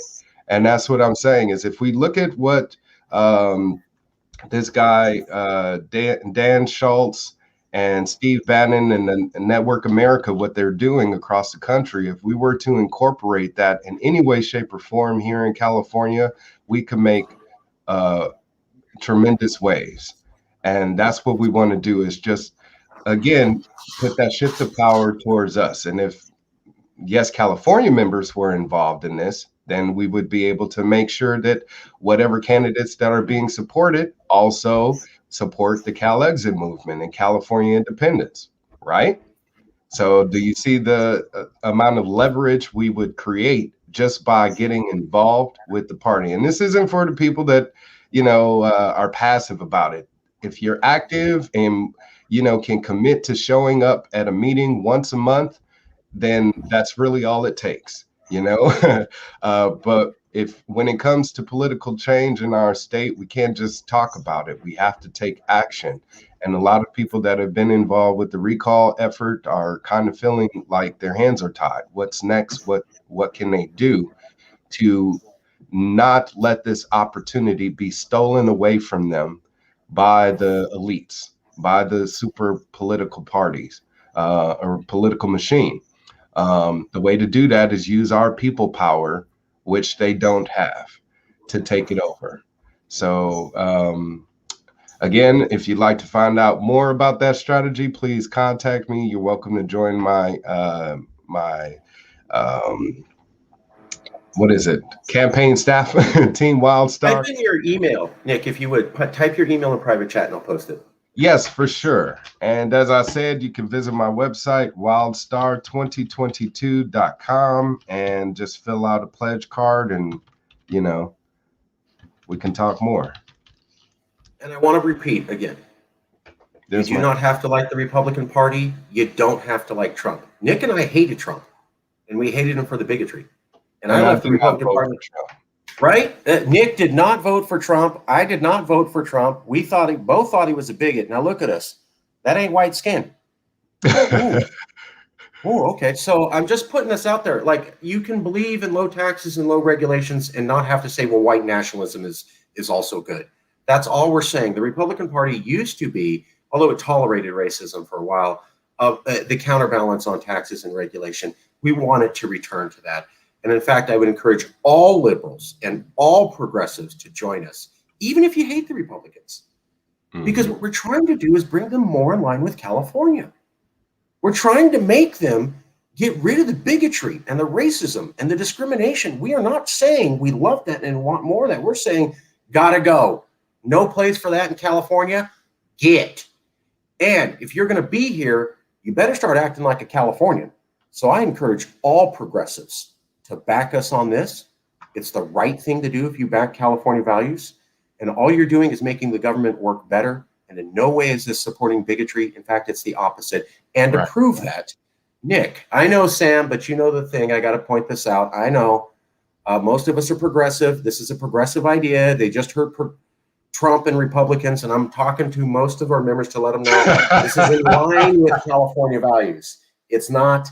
So we're not going in that way. We're going in. So, Nick, just to prove how much of a progressive Californian, I'd like you to quickly repeat the fight against discrimination that you did. Recently, you made an announcement as a political candidate calling out another well-known libertarian candidate for something horrible that he said. And that put you in a bad spot with the entire Libertarian Party. And I remember you talking to me about it for months, but you made the decision that standing for racial progress was a California value and was the thing to do. And you did it, even though you knew it would cost you dearly. Nick, what thing did you do supporting California values and against bigotry that cost you politically that I think everybody should know when they're talking about, well, how dedicated to California values is Nick? Nick, what did you do recently And how badly did it cost you? But you did the right thing anyways. Sir? Well, I actually had a trial over me recording in court, which is a constitutionally protected right under the First Amendment, freedom of freedom to press, as well as the Sixth Amendment, the right to a speedy and public trial. So I recorded some court cases and was found or charged with contempt of court, and then had a trial recently where I was found guilty for that. I had a sentencing hearing and was asking people to write letters of leniency to let the judge know that, you know, I'm a good guy. And then basically I shouldn't be thrown in jail for exercising my constitutionally protected rights. And there was one libertarian in particular that chose to write a letter against leniency. And I felt like it was antithetical to what the Libertarian Party stands for, which is that people shouldn't be charged for victimless crimes. It's a waste of taxpayers' money. It's a waste of resources. And it's a violation of what we, the people, stand for, which is equality and justice. So when this happened, I called him out, you know, and again, I'm not committed to any one particular party more than I am the principles that I stand for and promote as a candidate, regardless of political party affiliation. And in doing so, of course, I lost a few supporters, but I gained many others, you know, and also in letting them know that that's something that Yes California stands for, is the, the expulsion of those nonviolent victimless crimes that tend to have targeted, people of color, lower income people, people that are unable to afford legal representation. So that's something that the organization stands for. And I believe that, again, that's something that we can take with us wherever we go, whether it be the Democratic Party, the Republican Party, the Libertarian Party, whatever party, because we're going to be standing for that principle regardless. And that's why I'm encouraging everyone that does feel this way to use the Republican Party as a vehicle to leverage against the Democratic Party, which has a stronghold over our state, to regain political power, as well as instill those California values that we believe in. So Nick was in Orange County, one of the most bigoted counties in all of California. Yeah, I can prove that. And he stood up to discrimination. And you can watch the video where the cops are kind of harassing him, and Nick's sitting next to a panel of African Americans and Mexican people who are low income and saying, you have rights, right? They can't talk to you this way. They can't treat you this way. So watch the video of Nick standing up to law enforcement on behalf of Mexicans and African Americans in court. And then talk to me about how this is some secret plan to support white nationalism. But Nick, I was hoping you could also talk about how recently you outed a high-ranking libertarian as saying something offensive. I think when you were first introduced to him, he used a particular word starting with the N letter. I won't express that word. I'll leave that to you. But you outed him, and that cost you dearly. But you did it because it was bigotry to look the other way. So I'm just saying, I want to showcase who we are. People hear Republican, they hear talking to conservatives, they hear fiscal. Oh, white nationalists. What? No. Let's get it right. Who are you talking about? We are people who stand for California values, but still believe in low taxes and regulation, and that don't make us nationalists or white supremacists. Nick, who did you out recently, and how did it cost you? If you're willing to talk about it, sir. Absolutely. Yeah. Well, I posted recently about this libertarian. His name is Jeff Hewitt. He's actually, I guess, being considered as a candidate for the Libertarian Party for governor. I've met Jeff Hewitt before several times, and upon my first time meeting him, when I first joined the Libertarian Party and went to my first libertarian function, was introduced to him, and he made a comment that was very uncalled for and insulting. And he basically made a comment about how now, because I'm there, he can use the N-word and not feel bad about it. So of course this put a bad taste in my mouth, and just seeing and meeting him frequently after then, I had noticed that he was the type of person that would say things that are inappropriate and unsettling, but nobody would say anything about it because they considered him as being a high-ranking, I guess, official or public figure in the party.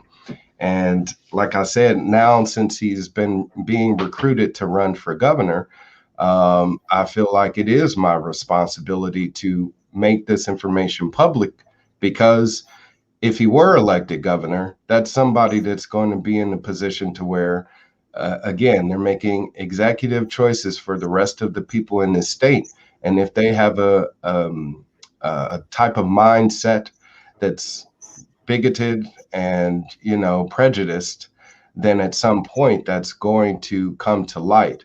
And just recently, there were some sexual allegation lawsuits against him by, I guess, one of his staffers, since he's currently a board member, county, Riverside County supervisor. So he's an elected official as a Riverside County supervisor, and has 2 sexual harassment allegation lawsuits against him.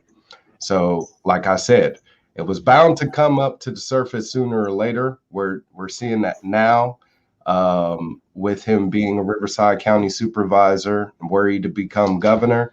I'm pretty sure more of that would happen and come to light. But we can't allow those type of personalities to, excel. And if we continue to promote them, then we are the ones to blame for that. If we want to properly vet our candidates and our representatives to make sure that they are holding true to what they say and being, honorable people, noble people, then we have to look at the evidence before us and, use that to sort of balance our decision. So recently I made this information public, as I said, upset a lot of people, but I feel like, again, we shouldn't be burying this type of activity and these type of characters under the rug and pushing them aside to think that things are going to get better. That's been happening since this entire time, and it's only made things worse. So we need to get back to being ethically balanced, but that starts first with us picking people that express that moral turpitude, A lot of people thought, well, you had a few Trump voters, and you keep saying low taxes and low regulation, and you're hanging out with people who did recall, and you're saying Republicans can have California values too. And we all know what that means. And I want to shut that down hard. NICKOLAS WILDSTAR went to Orange County, one of the most racist, institutionally racist, bigoted places in California left. Also Donald Trump's favorite resting stop, by the way, a lot of evidence of that. And he challenged the court system for how they treated Mexicans and indigenous African-American people. Later on, he outed the highest-ranking Libertarian Party candidate for using the N-word, knowing that that would severely damage his candidacy. Why did he do it? Because they were California values, and he's a Californian. So when we're talking about white nationalists and Republicans, I want you to get this straight. We're talking about reform, and you should know exactly what you're judging us based on. Nick, am I saying anything wrong? Is that not a fair summary? No, you are absolutely right. We need to reform our political system from the bottom up, Okay. Any other comments before we go to the next presenter? I got a comment. Please. As serious adults, you should know better than to use derogatory language toward anyone. Right. Yeah, this saying. is California. Nick had another candidate he was running against, and the guy said,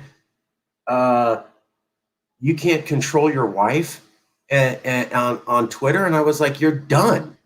Oh yeah, that guy. You're done. There are things you don't get to do here.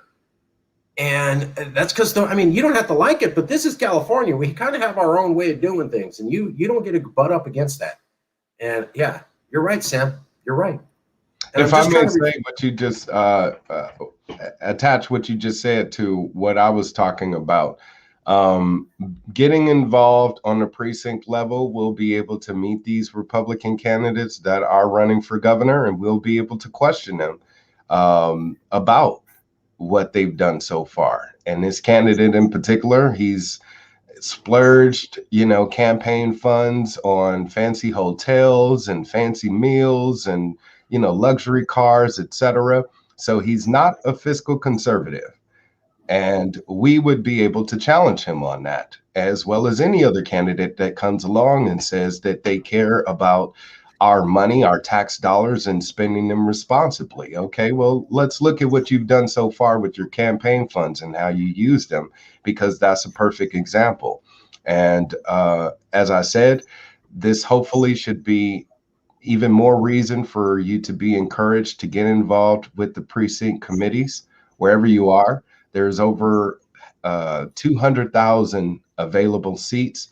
I believe there's a few open here in Fresno, so I'll be getting involved myself.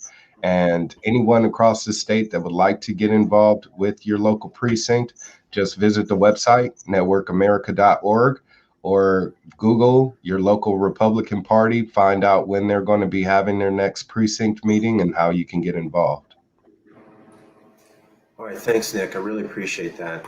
Once again, WildStar at governorwildstar.com. We are trying to institute more California values and being inclusive of everyone in California. That's what we're here about. Okay, any other comments before we move on? If I Jason. may, Yeah. I really, I don't like to make things about race, right? The reason why I'm planning on voting for Mr. WildStar is because of his stance on issues, what he feels are the important issues, right? He says, we've got certain problems in California, and I agree. And I'm like, wow, this guy has a good read on what we need.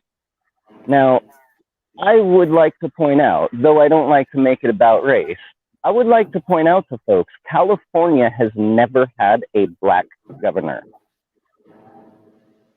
Ever. So,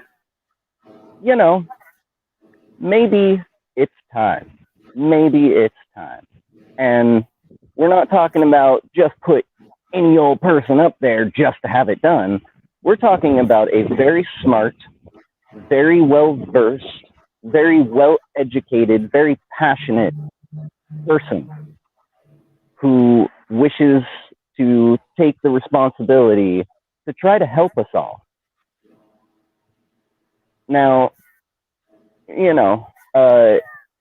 if you couldn't really decide hardcore for Mr. WildStar based just on issues, maybe there's another candidate out there who is similar enough that you're having a hard time deciding.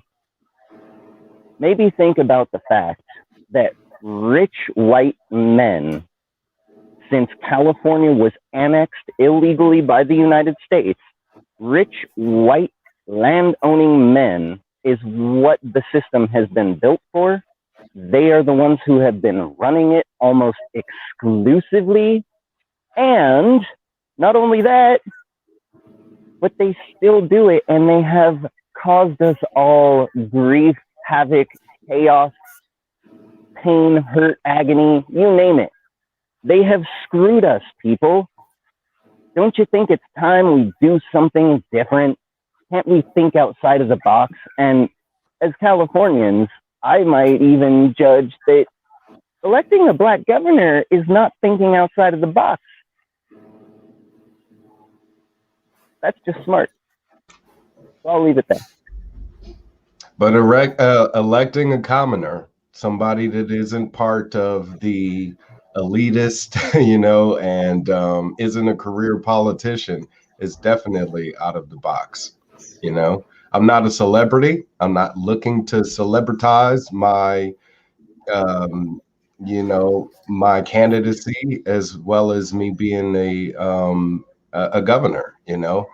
But I know that it would come with the territory, especially with me being elected the first Black governor of California. So my pledge to all of the people out there that may think that I'll let the stardom go to my head, I won't even care about it. I'm not going to be holding press conferences with celebrities begging for my job if I suck, like Gruesome Newsom has been doing. I'm not going to be putting out tweets to incite violence and or any of that stuff. I'll be focusing on the policies and doing my job as I should be.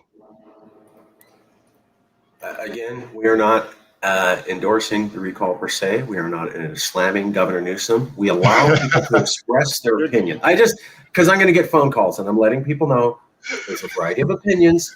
This is what having a diversity of opinion is.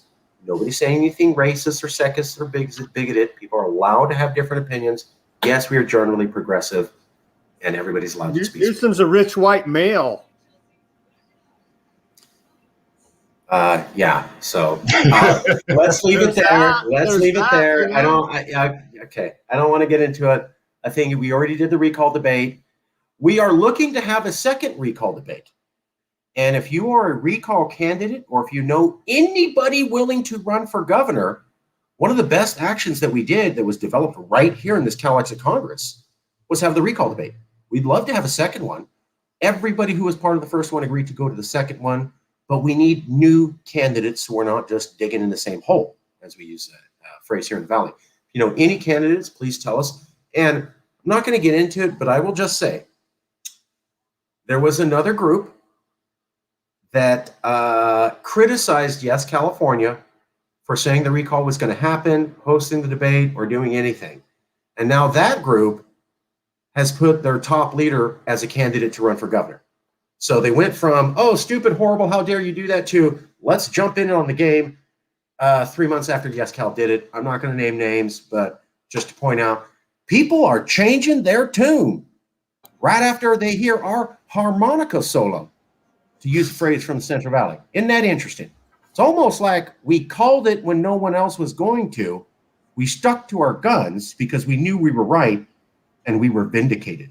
I wonder what other predictions we're making that are unpopular now that will also come to pass in the future.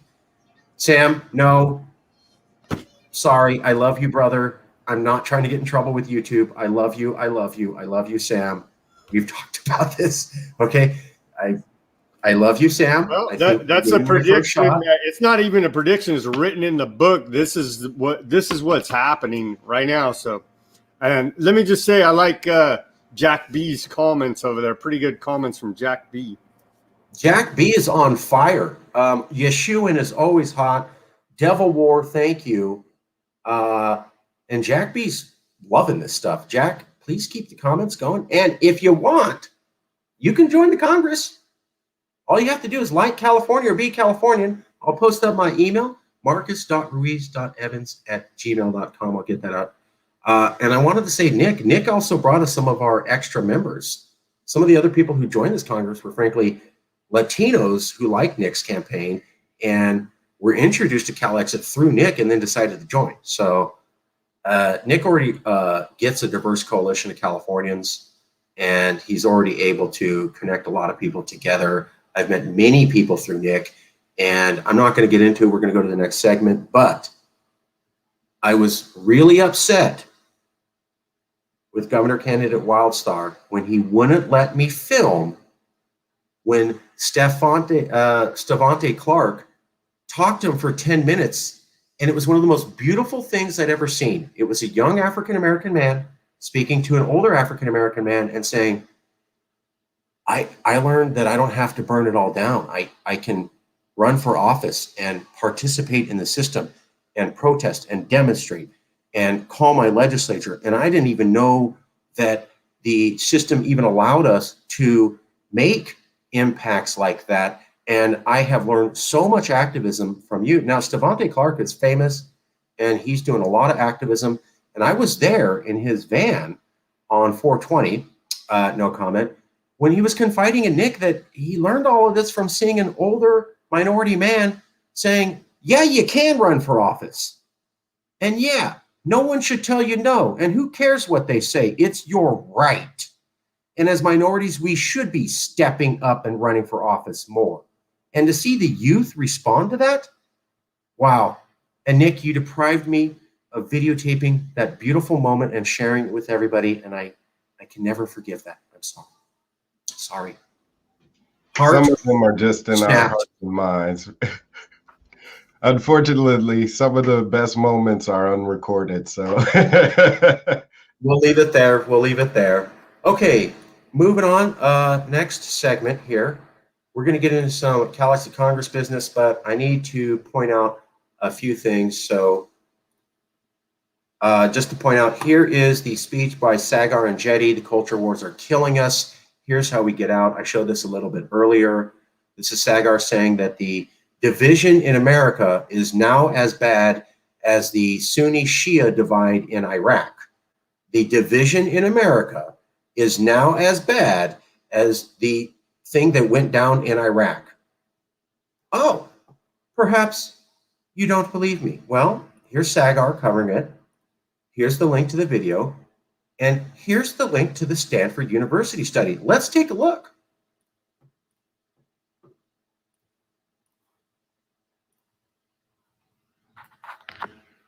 Well, look at that. So here, this is Stanford University. Political sectarianism in America, the poisonous cocktail of othering, aversion, and moralization, poses a threat to democracy. Stanford University recently came out. Highly, highly respected. Oh, and here's a section on American exceptionalism. By contrast, Australia, Britain, Norway, Sweden, and Germany are exhibiting decreased sectarianism, while America is going up. So no, it's not getting worse for everybody, just mostly for us. Now, here's a chart on the rise of out-party hate. Let's take a look at that. And we can go back to 1980. So warmth toward the opposing party. So how much friendliness do you feel towards people who share political ideas totally opposite to yours? Obviously, there's division. Now, you can go back to the 1980. There was clearly a block. These lines don't match up. Here's warmth to people who don't share your political ideas. Here's warmth to people who do share your political ideas. So it's about 75% of people feel warmth or good feelings to people who share their political ideology. That's largely stayed the same from 1980 to 2020, 4 decades. Now, starting in 1980, you can see this downward trend. And then around here in 2000, it really escalates. And then here's 2016 with Trump. I want to point out, this is Trump. This is the last 30 years. So please don't say this is all Trump. This is Trump. This is the last 30 years, since the 1980s or over the last 4 decades. People have increasingly moved away from liking the other person. As you can see, we went from about 50% to damn near 25%. This is the gap. It represents about a 25% loss. And that is what Stanford University is saying, and Saagar, when they're talking about sectarianism and division in America, is now equivalent to the rates that we saw. Chance, what's up, man? Hey, Chance will only wave at me when Nick grabs his hand and waves. So thanks, Chance. Thanks, Nick. Marcus, let me say the number one driving factor of division in this country is the mainstream media. They're the ones dividing us up. Stop listening to your mainstream media. They're lying to you. We're not that divided. Just passed some interesting stuff about that day in 2001. Hey, Jack B, post the link. And we'll post the link. So if you have any links, yeah. Jason, please. I would also include that,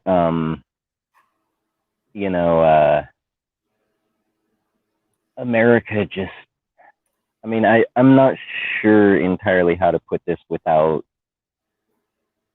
sounding like I'm against America, because I'm not against America. I'm not anti-American. But about 30 years ago, that was like Reagan, right? Reaganomics.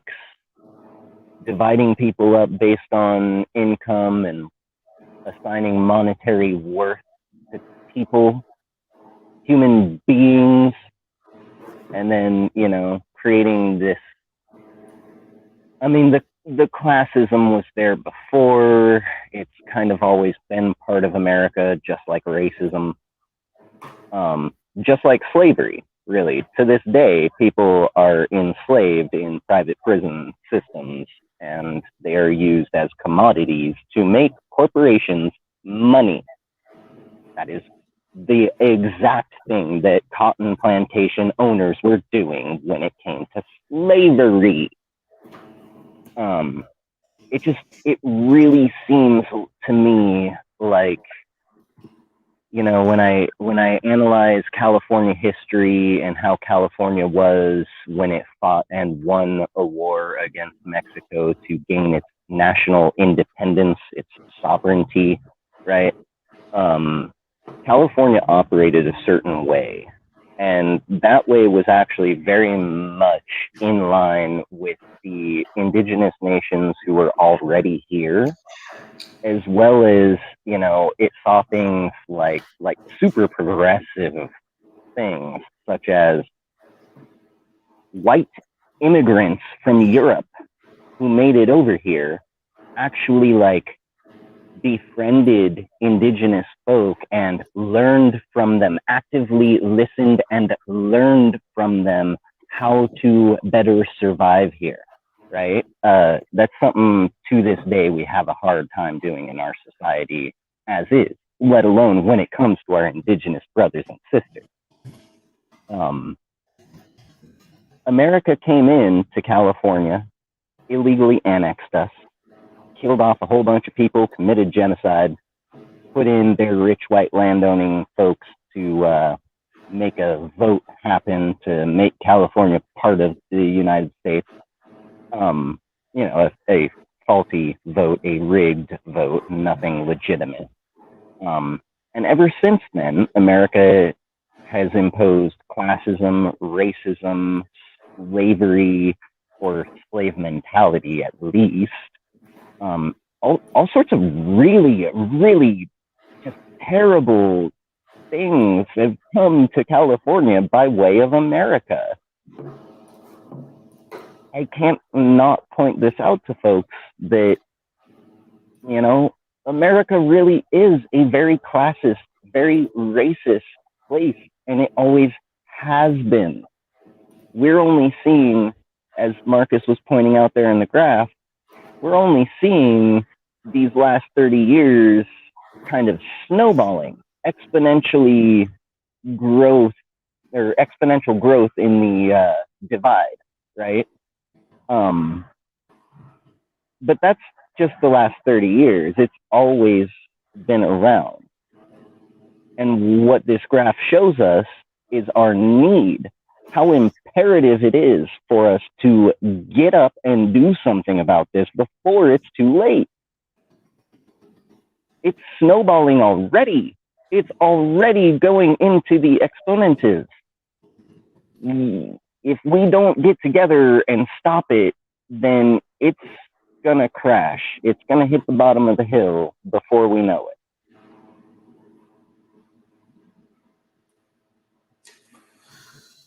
Yes.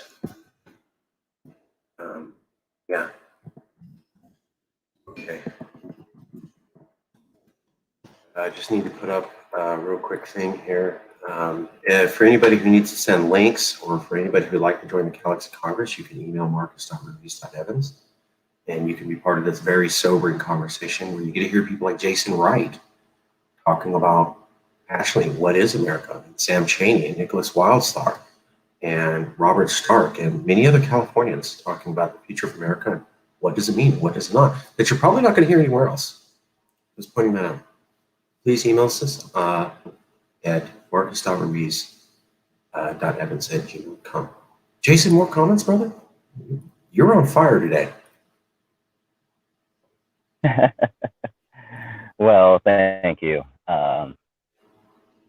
Yeah, you know, I feel so passionately about all of this stuff, partly because the way that I grew up. I was orphaned. I was forced to live with people who are not my blood, who, you know, that's not always a bad thing. Sometimes folks treat others decently because they're decent human beings. My case was not quite so fortunate. The people knew that I was not their blood, and they treated me very much differently based on the fact that I was not their blood. They were very racist, still are from what I know. I mean, I don't have any contact with them anymore, but something tells me those folks have not really changed their ways. And I was brought up to use the N-word and the S-word and to Sieg Heil and give the Hitler salute, and you know, it was programmed into me as a child that this was the way things are. This is, you know, society. This is life. And thank God I grew up and started thinking for myself and realized, wow, that shade really does not suit me so well. But I gotta say, you know, that was here in California.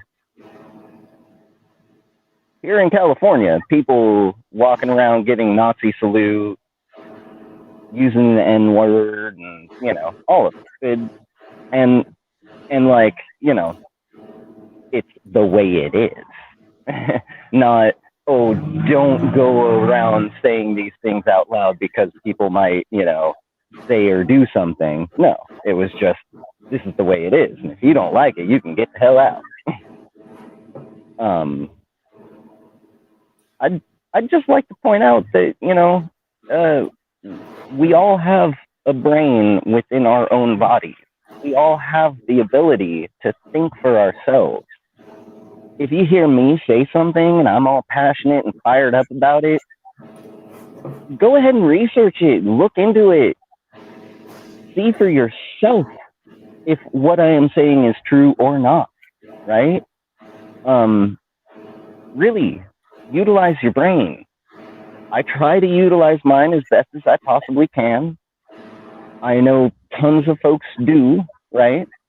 And I'm not saying it like no one's using their brain. I'm just saying it is imperative right now for all of us Californians to wake up, open our eyes, use our brains as efficiently and effectively as possible, and really realize there are problems and we need a solution fast.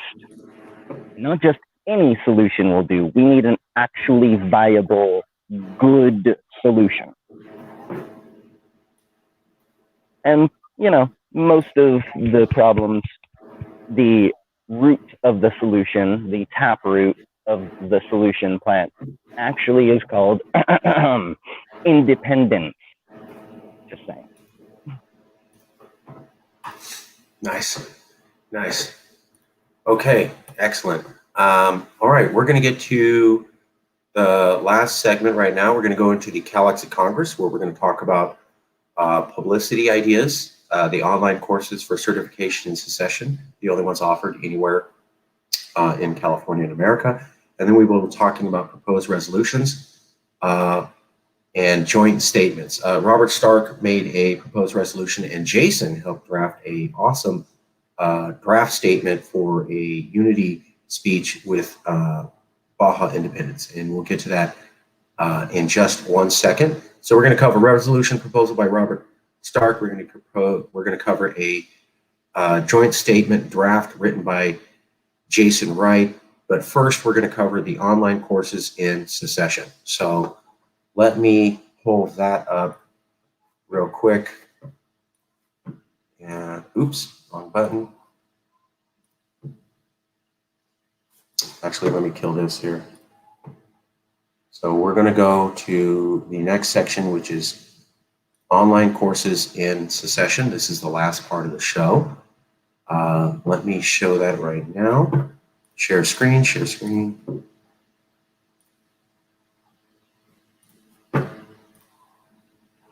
Okay, so this is the email that came out recently. Yes, California. Soon you'll be able to earn certificates online with Yes California, on-demand courses where we will be teaching you about the U.S. Constitution, UN Charter, independence movements from Catalonia to California, peaceful breakup of Czechoslovakia and Scottish independence.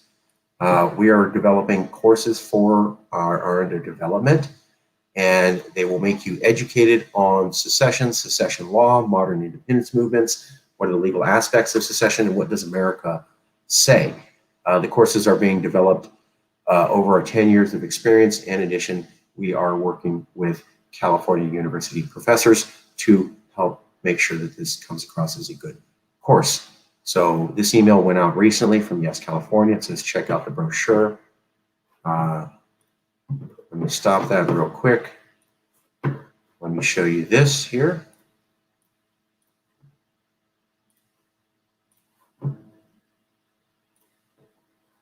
Okay. So this is the brochure. We recently sent this out. It's Yes California, on-demand online courses.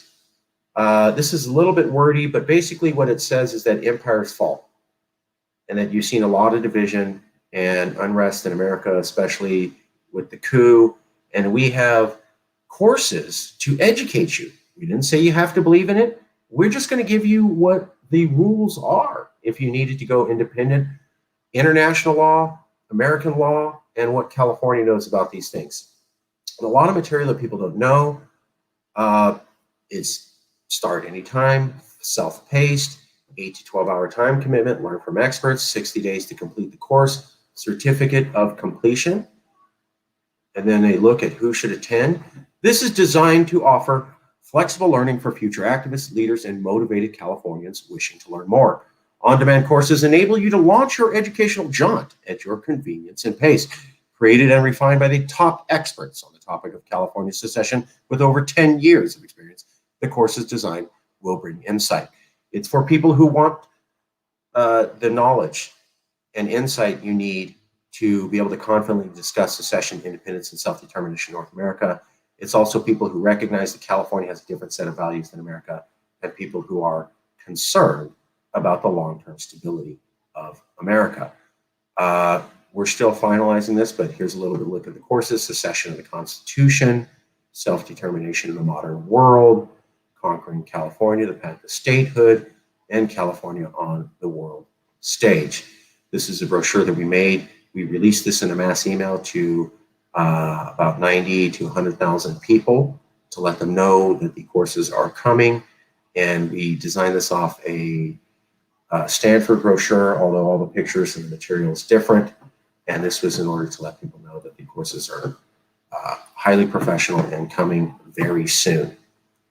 Any comments from anyone about the online courses?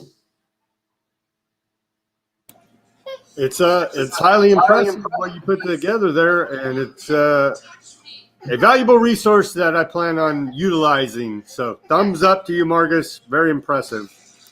Thank you, thank you, thank you. We're going to keep working on it. We have the PowerPoints laid out. I showed you in an earlier meeting.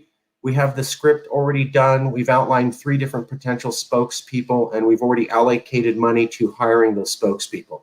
This month, we will begin reaching out to people and asking them to do the voiceovers. So you're going to get a slide. It's going to have a picture and a few words that say roughly what you're learning about. And then there will be a person who appears right after that slide who literally talks to you about the information while we continue to display graphics behind it. So you'll have a spokesperson. They'll be speaking right after you see a pretty picture, telling you what you're going to learn. They'll go over the facts. It won't be very long, but you'll hear them speaking in a easy to understand manner. And we'll have some photos behind that. It takes you a couple minutes to go through the course. After each course, you get a certificate after you complete a questionnaire. So you'll have a bunch of slides to go through and listen and watch. And then it'll go to a page and it'll say 4 questions for you. Yes or no, or multiple choice. You have to click the right answers. If you don't get the certificate. But you can just take the test over again. So when you get the test right, you get a certificate. After you complete all 4 courses, each with its own certification, there will be a honorary degree that is printed out for you. And what we're doing is we're noticing a lot of people are doing online courses. We've already looked at different software, Thinkable, Teachable, and Podia, in addition to WordPress from Cade Hill. Thank you, Cade, an American who's trying to help Californians succeed, giving us some information. All of this is coming. So we have the spokespeople identified. We have the text that will be shown. We have the speeches already written out. We are identifying a spokesperson and getting them to record it. That should be coming out this month. We will be inserting real-life spokespeople, teaching you into the PowerPoint slides, and we've already identified the software, and our goal is to have all this up and complete by the end of the month. Now, it may not happen that quickly. I'm always ambitious, but you now know everything we've done, where it's going, and you can see the progress that we're doing on this. Sam just gave it a compliment, and Kokesh also said he wanted to take the course. And I got to tell you, no one's offering this. Nobody.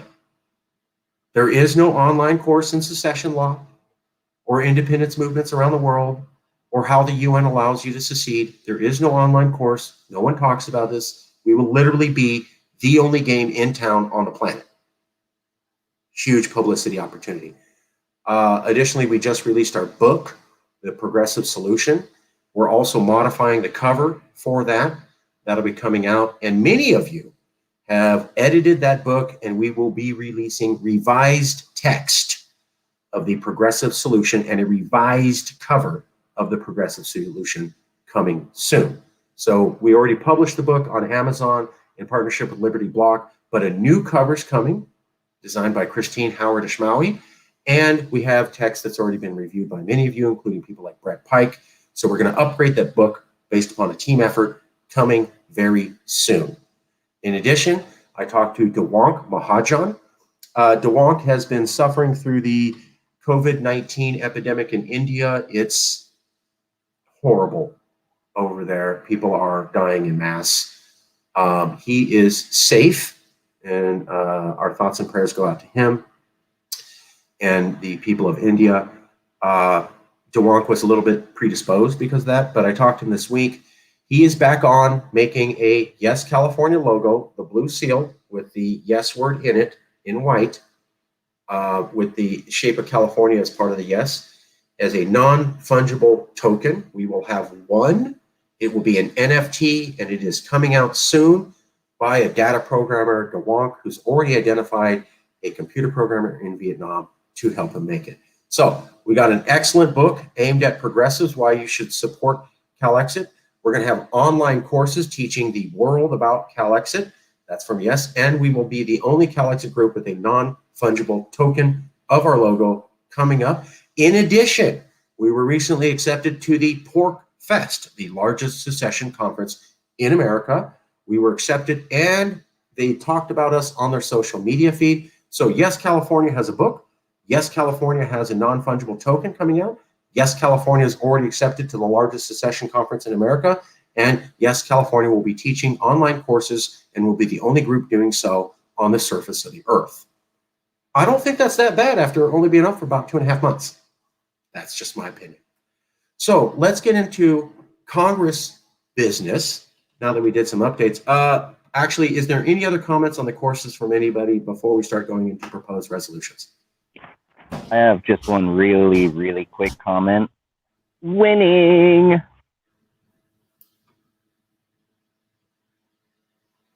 And let me make it real boring. It ain't me. It's you. I don't know how to do an NFT. I didn't even know what an NFT was. Someone told me from Congress. Then I asked if anybody knew it, and someone says, yes, I can do it. And then I talked to them, and they told me some stuff, and then I asked another congressperson, and we developed that. I didn't have time to write a book. Someone came to the Congress and said, I want to write a book. And then other people said, I'll edit it. And then someone else said, I'll make the cover. And that's the only reason we have a book up in a month. I didn't know how to design courses. I knew a lot of the data, I packaged it, but now we have someone else saying, here's how you put courses online. And here's how courses are programmed. And here's what students expect to see. And we already had a bunch of editors and other people jumping in on that.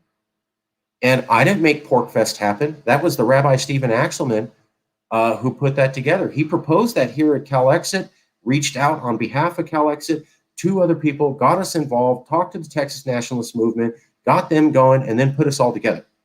So I didn't really do any of this. I did heavy lifting. A lot of these jobs required just to, get it up. But I was a member of a team. None of these were my ideas. I never would have thought of them. Other people did it. Other people made it happen. I was one of 5 to 6 people on this. So basically, we wouldn't have done any of this if it wasn't for you. A lot of people go, wow, you got all these ideas. No, I don't. They're your ideas. I just put them together with the right people. That's all I did.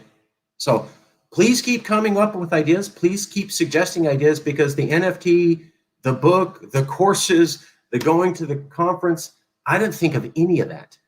You all did. And all I had to do was say, come and propose it and push it together. So it's teamwork and it's happening, and it ain't me, it's you. That's fact. 4 top-level Calexit publicity projects put together by the Yes California Calexit Congress within months of its birth. It is hashtag winning, and it's because of hashtag coming together as a team of Californians and Americans who we love and love here in California. Any other comments?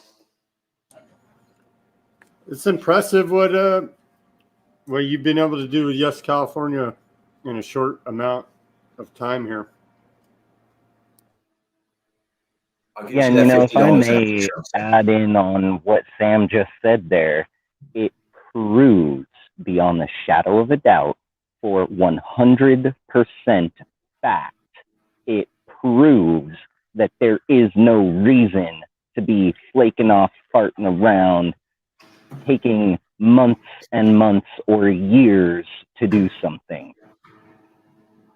A book, an NFT, largest secession meeting in North America. Huge things coming together in a snap. There is no excuse. Just saying. Teamwork. Jack B says, I love you all coming together regardless of party. You stand for the principles, not the party. That's one of the things that I love. We have a diverse coalition here. I was told, do not bring Americans in. Do not bring conservatives in. Only liberal, hardcore Californians who are hardcore lefties. And I go, why can't that just be the majority? Why does that have to be everybody? And we got so slammed by talking to conservatives in California, in America, listening to them. And we kept saying, I thought California values were building bridges and not walls. You sound like an American. Whew, that didn't go over well. But it is a California value. We do build bridges. We do reach out. Telling people I hate you and will have nothing to do with you is not a California value. And what I love is that in a time when people are going, wow, division is so bad, we might face a civil war, we're the only ones saying, you know what, when we got trash talk, we still did what we thought was right, which is reach out to conservatives and say, let's peacefully divorce. Everybody else is saying we're approaching Civil War II, and I hate that other side and never listen to them or talk to them.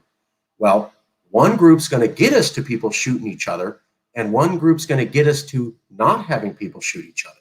And I'm very proud that Yes California is on the side of history that says peace, dialogue, peaceful, divorce. While a bunch of California liberals are saying, let's put more fuel on that fire, and then let's put some napalm because screw the other side. You're going to get people killed, and we're going to keep Californians alive. I'm proud to take the stance that we did here at Yes California.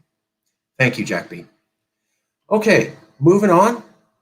We're almost done. I need to go to a proposed resolution by Robert Stark, and then we'll talk about a speech that Jason Wright wrote to the Movimiento de Independencia de Baja Peninsula, MIBC. But first, proposed resolution by Robert Stark.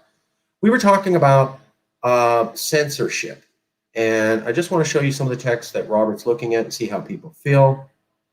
It starts off, in the aftermath of the Capitol Hill riots, the Biden-Harris administration has proposed one of the most draconian crackdowns on civil liberties in the name of fighting domestic extremism.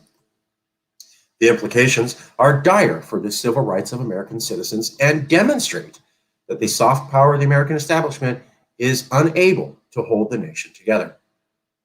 The abuse of civil liberties is often a sign that a nation can't work, broken due to polarization, and that hard power is needed to maintain order and cohesion.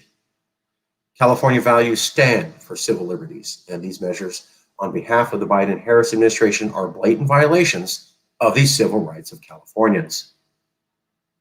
You can email me at marcus.ruiz.evans if you'd like to join our resolution committee. That's every Tuesday night at 7. Every Tuesday night at 7. Every Tuesday night at 7, you can propose any resolutions.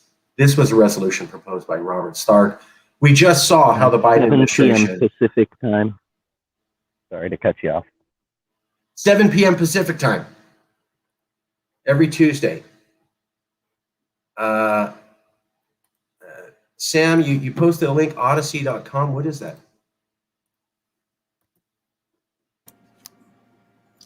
That's an up-and-coming video hosting platform that that everybody needs to go take a look at. That doesn't censor you the same way that YouTube likes to censor. Seems like everything nowadays. Okay. All right. Thank you. What do you guys think about this resolution by Robert Stark? I'll put some of the text up. He's basically talking about why is it okay to unconstitutionally spy on people? That's unconstitutional. That's a violation of our rights. Is it okay for people to have their rights taken away, be spied on, like the Stasi in East Germany, like the Cheka during Stalin, like the thought police in the Japanese Empire, like the stormtroopers in the Nazi Reich, or is it not okay to do that? And clearly it's unconstitutional. This isn't a question. It was clearly unconstitutional. They did it anyways, spying on you, lying to you, destroying your rights without letting you know. Is that cool? Thoughts, feelings about the resolution from people in the Congress. Do you hate it? Do you love it? Do you think it's okay to move forward? And we'll start asking people for a vote. I love it. And the thing that Democrats need to understand is just because supposedly you're oppressing your political opponent now, if the other side gets back in power, it can easily be turned against you. I wish people would grasp this basic concept, and we need to stand up for the civil liberties of everyone, regardless if you disagree with everything they say, because it can easily be turned against you if you're using the power of the state to oppress your, quote, political adversary. I wholeheartedly agree with what Sam just said there and would like to take it one step further and say not if the other side takes back the power, but when. Because it's a push me, pull you, right? It's the tug of war. And when tug of war starts, it's the little tug left, the little tug right. But the point we're at now, some of the right is crossing over the middle line, and then the right pulls back harder. Now some of the left is crossing over the middle line, right? It's only a matter of time before it's 100% solid blue and then flips back to 100% solid red and then back to 100% solid blue again. And that is going to be detrimental for literally everybody.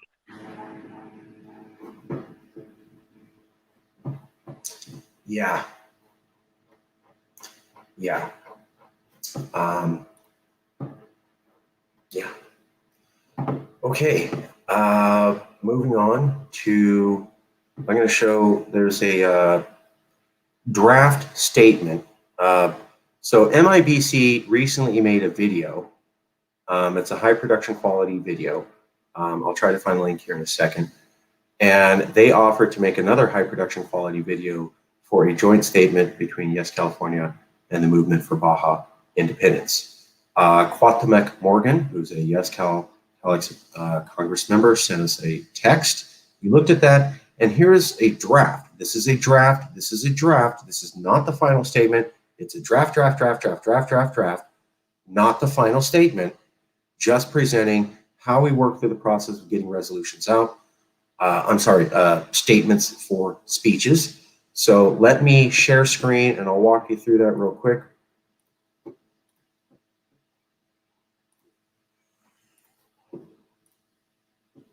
Okay. I'm hoping everybody can see this. So this is the statement we developed. It originally came from a draft from Cuauhtemoc Morgan. We went over it at the resolutions committee. Every 7 p.m. Pacific time, Tuesday. Tuesday at 7 p.m., Tuesday at 7 p.m. Resolutions Committee, Jason Wright, Robert Stark, Christine Howard Schmaui. And you can see where I took a draft of Quatamoc's, and then Jason rewrote the draft, and then Robert looked at that. So Quatamoc made a draft, then I made a draft, then Jason made a draft, then Robert looked at it. And we're getting closer, not saying this is the final, but here's roughly the draft. Yes, California recognizes that we Californians have a common origin with the rest of the Baja Peninsula. For a time, all of Baja and current-day California were one nation, independent from Mexico and America from 1836 to 1846, or as long as Texas was the fabled independent nation that Texans to this day universally refer to with a great amount of pride in their voice. For longer than we have been divided by governments, we were historically a single people with a universal culture that appreciated and abounded with diversity far beyond the levels found in the rest of Mexico or America. Today, this difference in culture between Baja and the rest of Mexico and California and the rest of America is still as strong as it ever was over a century before. Both of our regions are still culturally distinct from our captor nations. Yes, California salutes the inhabitants of Baja California Peninsula, and we say yes to reunification between California and Baja California, but this must be done in a way that results in the full buy-in of the majority of both our peoples, so any reunification will be lasting and permanent.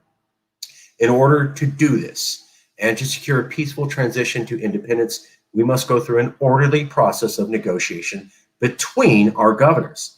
After our regions have held successful votes from independence from Mexico held in Baja and a vote for independence from America here. Our governors between both regions of Baja and California have met recently and have already established friendly working relations. And international law demands that successful votes are held first, proving the will of the people. Therefore, we at Yes California feel this to be the most appropriate and also realistic plan toward a grand united California that can last. Yes California will encourage our governors to meet immediately once that vote is held to begin negotiations for the largest reunification the world has ever seen since East Germany merged with West Germany. This will, in our estimation, create the most prosperous region of the entire Pacific Rim. We are one California. Our origin comes from old California. Our destiny is in independent California. We come from the same roots, and we are united by history. Today, we are ready to unify into a great nation that will bring well-being and fair governance to all families as never before seen in our collective histories. Viva todos, Californians.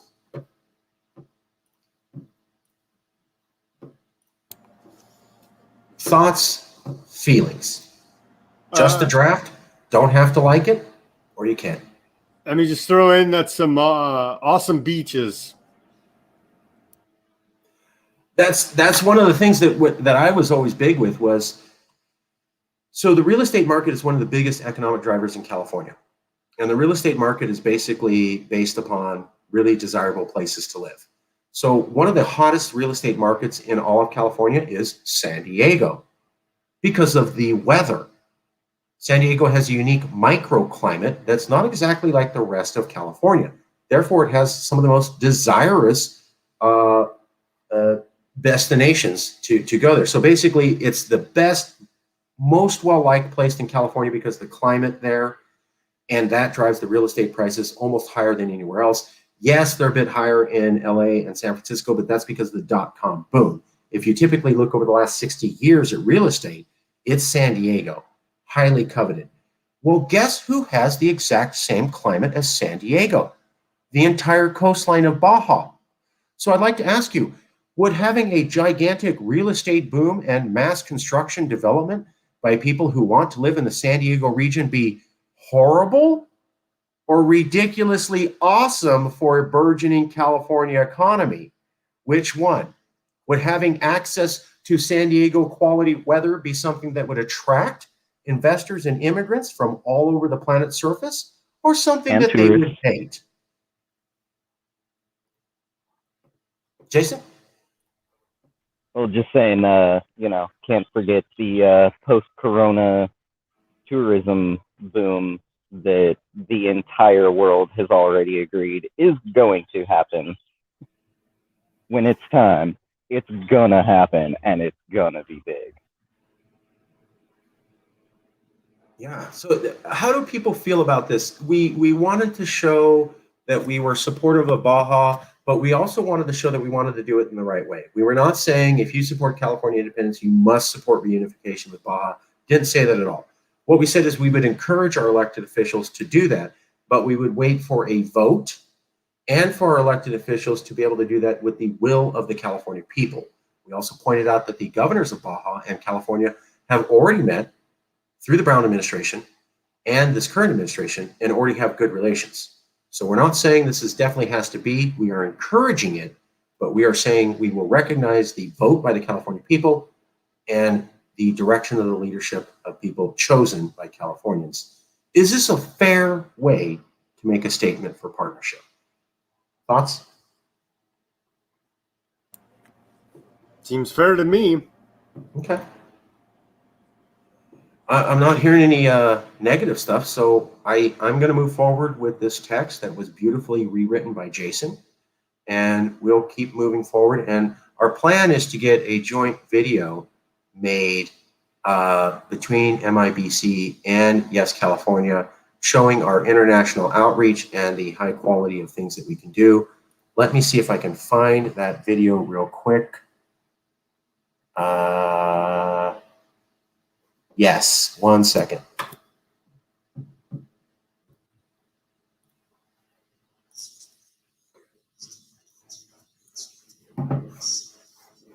One second here, bear with me. Okay.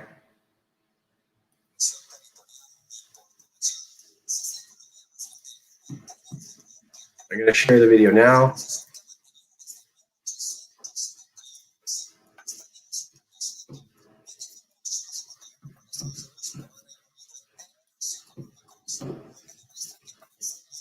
So this is I love this because this is an entire commercial about how California should secede, all in Spanish.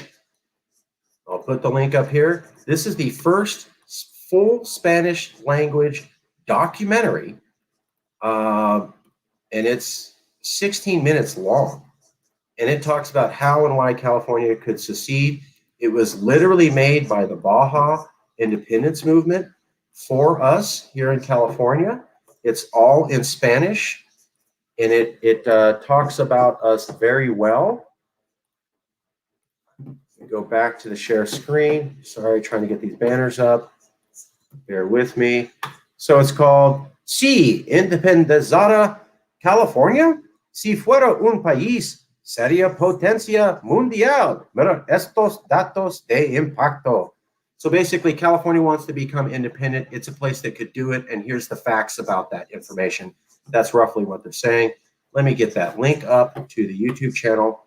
Here it is. I'll do another quick share screen just to let you see a little bit more.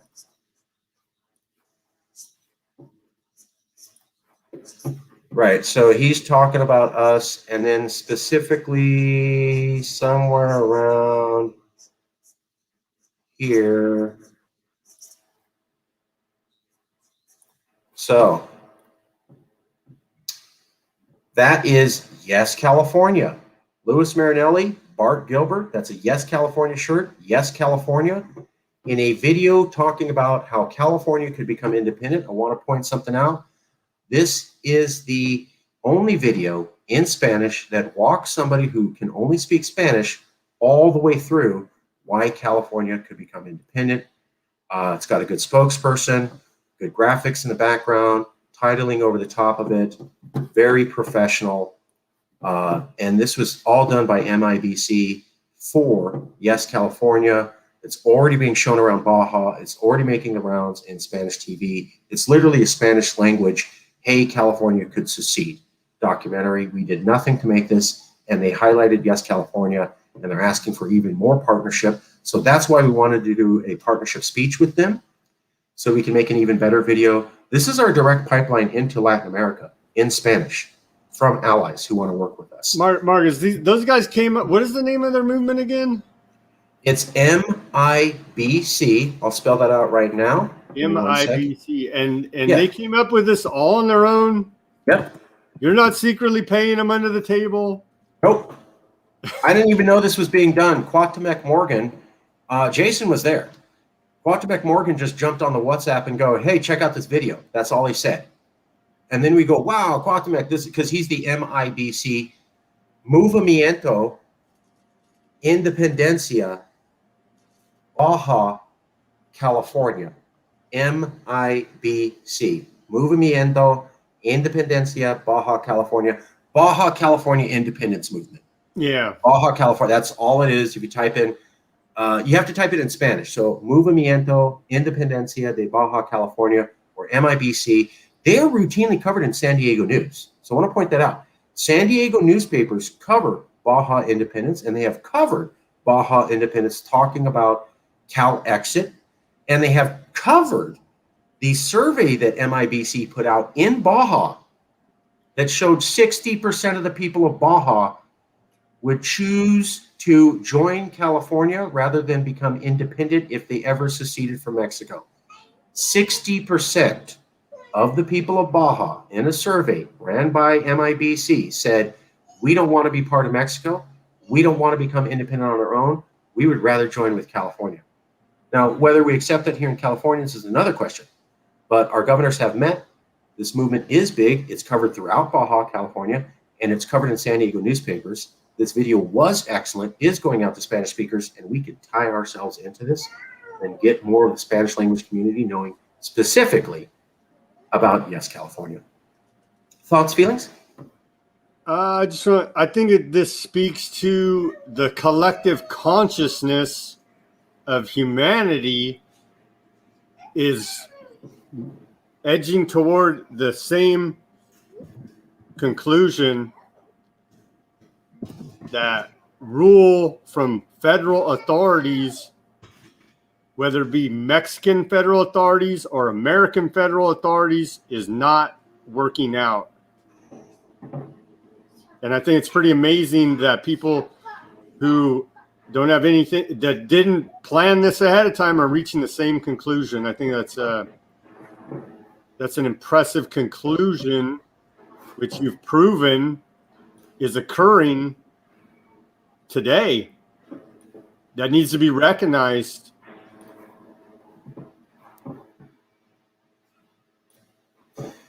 Sam, you're right. You're more right than you know. Here's the Movimiento Independencia de BC, Movimiento Independentista, Independence Movement of Baja. So this is what it is, MIBC. They have the goat, because apparently there's a lot of billy goats that run there. It's mostly mountainous, and you can see all about them. They are recognized. There's a better version of their graphics. Now they have a website. They're very Latino. But Sam, to get at what you're talking about, one of the things that I loved was we used to have Jay Chavez on. His wife got sick. Now we're working with Quatemek Morgan, and also Felipe Ledesma. Scotland, Catalonia, California, Baja are all seceding for the same reason. I want to point that out again. Scotland, Catalonia in Spain, Baja in Mexico, Scotland in the northern part of Europe, Catalonia in the southern part of Europe, California in America, Baja in Mexico, all trying to leave for the exact same reasons. They have a different culture than the region. They are not looked at favorably by the rest of the government. They are the most economic success story of the region, and yet they have more of their tax money sucked out of them, sent to the national government, and not returned. Baja people were seen as backwoods Alaskans by Mexico. Mexico didn't even talk about them in any political race. It spent no money even connecting Mexico to them until like the 1980s. They didn't even have a road connecting Baja to Mexico till the 80s. And then they continued to talk trash on them because Baja people are pretty good at speaking English, and they have a lot of Chinese who live there. So they're kind of ethnically different. They kind of like Chinese food over Mexican food because it's been there. And they have a lot of Americans there, and they're used to going back and forth across the border. So they speak American-style English pretty well. They don't have this weird aspect towards America. They kind of know the culture. and they prefer Chinese food to Mexican food, and Mexico thinks that's completely weird and backwards and ugly and bad. In addition to Baja is a international trade economy because it's on the border, and it makes a lot of money. A lot of that wealth is sucked out of Baja, sent to Mexico City, and never comes back. In addition, they don't even get the infrastructure from Mexico linking into them. In fact, Baja people are as good at speaking English as Spanish because Mexico never allowed the communications infrastructure to show Mexican TV there till the 90s. So this part of Mexico had American TV, not Mexican TV, until the 1990s. They were effectively cut off, disenfranchised, but they were wealthy, multicultural, diverse, interconnected, pro-international relations, pro-immigration, and Mexico doesn't like any part of that, doesn't give them respect, doesn't give them infrastructure, takes their money. Well, that's kind of what Scotland says, and exactly what Catalonia says, and exactly what we in California say. It's almost like the most successful reasons for independence in the last 10 years all have the same drivers to catalyze those movements. What an incredible coincidence to see that in the European continent and in the Western Hemisphere operating on the same critical premise. I wonder what that means. Let's go to some comments. Okay. So any other comment? Yeah. I think it could also be pointed out that that list is not a comprehensive list of all of the independent, secession, sedition, call it what you will, self-determination, because, you know, not every movement is a peaceful movement, and we try to stick with, you know, the ones that are. But, you know, like Papua New Guinea was subjugated long ago. Those people out there that, like, you know, are Papuan, they actually started to, like, you know, kind of revolt against their overlord oppressors. It's hard to find stuff in the news about them because they're so small and not well known. But, you know, over in Tigray, you know, it's not a peaceful thing. There has been violence, unfortunately. But over in Ethiopia, we have one of my dear friends actually is not doing well over there right now. He was brought here to America as a child when he was adopted, and he knows Marin County, speaks perfect English. He also speaks Amharic, which is what they speak in Ethiopia. But he goes back to his home country a lot because he really cares for his people and feels connected to his people and his culture, which is, I think, a great thing. Unfortunately, he went over there and this conflict broke out, and as somewhat of an activist, he's, you know, kind of compelled, feeling so much for his people, right?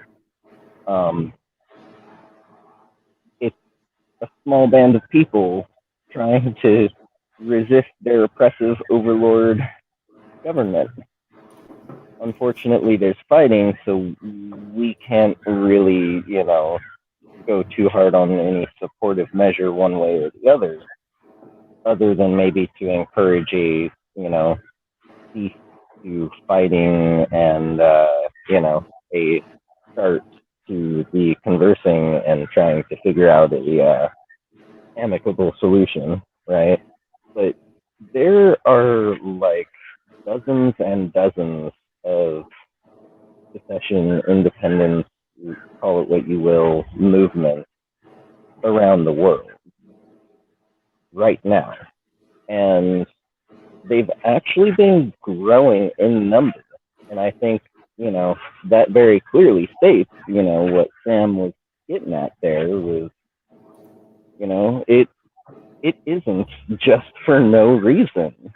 And it isn't just one small group in a singular collective. There are many groups of varying size, some small, some large, some hostile, some reasonable and open and willing to dialogue and exchange, right? There's a whole spectrum, but that rainbow has actually been growing, and very recently. And I think that clearly says that the way that the world has been structured, the way that nations have kind of played God in a way with the structuring of all of the world's populace and landmass and resources, it has detrimentalized us as well as our habitat that we all share, and it's not working. And enough people are noticing that they're starting to come to the same conclusions all at the same time, and that includes us.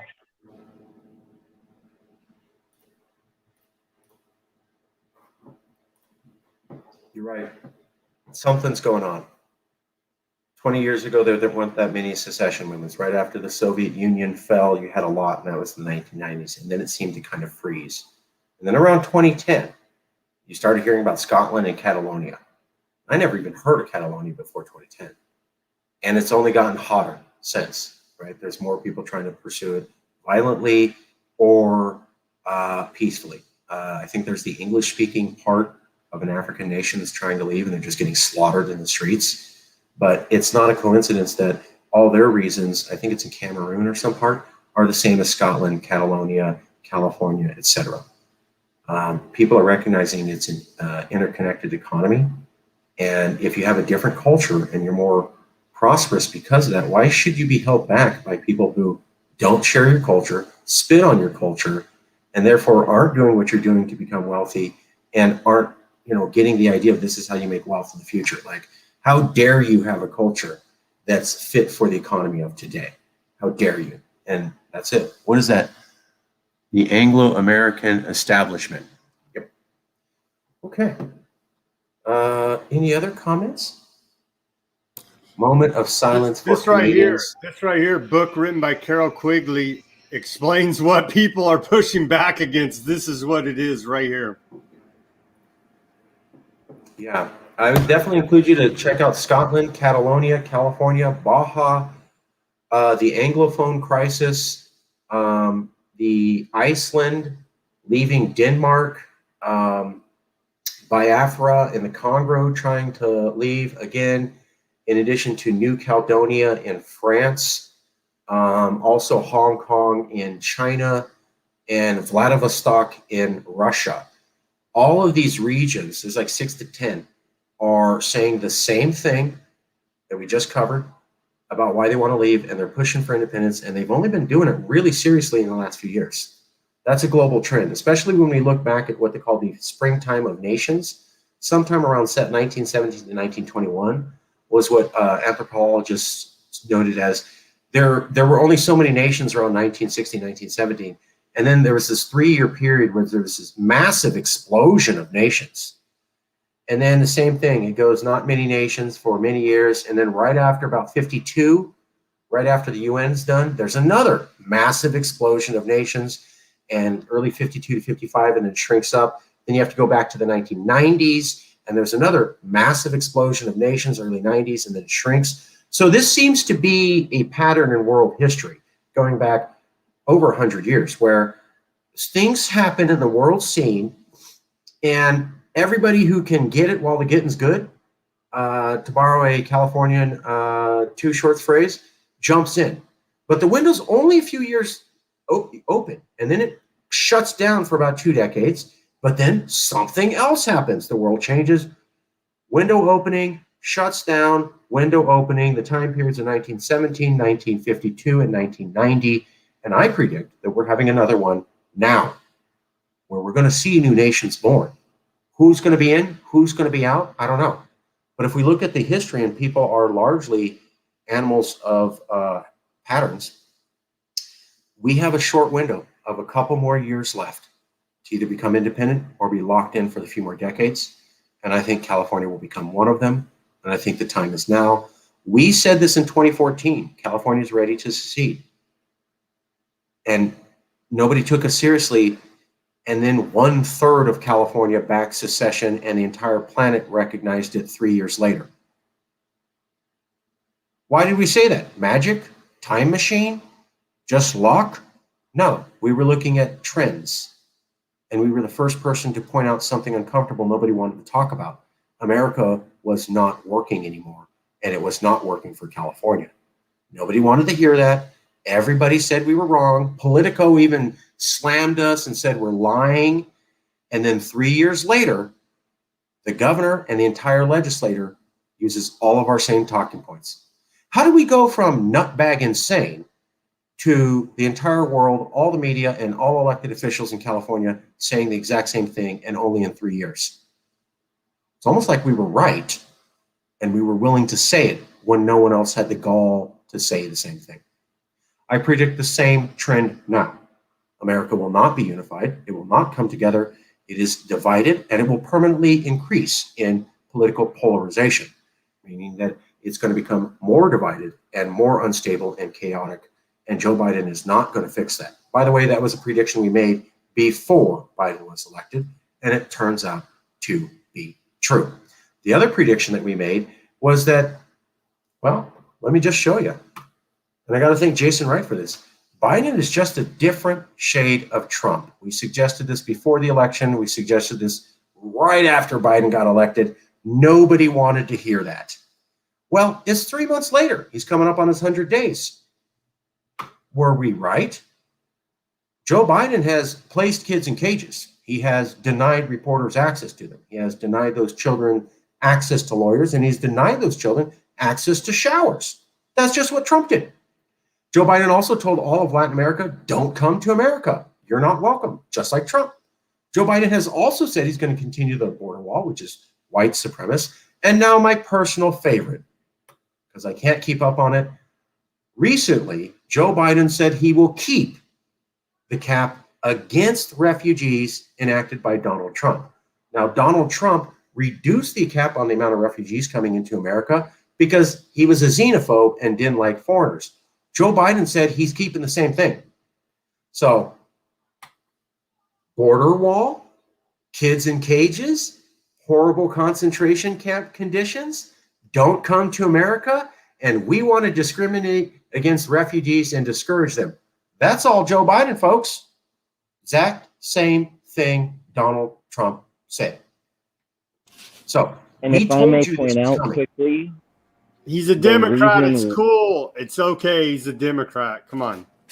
Come on, man. He's a Demopublican. But yeah, the reason why this matters to California, folks, is because our insanely high producing agricultural entity of the world, right? On a world scale, California is up there at the top. And it largely hinges on the fact that California has always been accepting of people coming to help us with our harvest. You know, over in Germany, if you're touring around for the summer, you can like go to an apple orchard and work and make a decent day's wages, and you can like go tour around Germany working a couple of days and sightseeing for a couple of days. You know, California does this, or did this, until the federal government started, you know, locking down borders and imprisoning children. And, you know, that's, I mean, if I was someone looking to come to America for a better life, or even just for a while for some work for a decent wage, and then I see, you know, they're imprisoning children and torturing them. Some children even, you know, there are allegations that they have been raped by prison facility staff. Children, folks.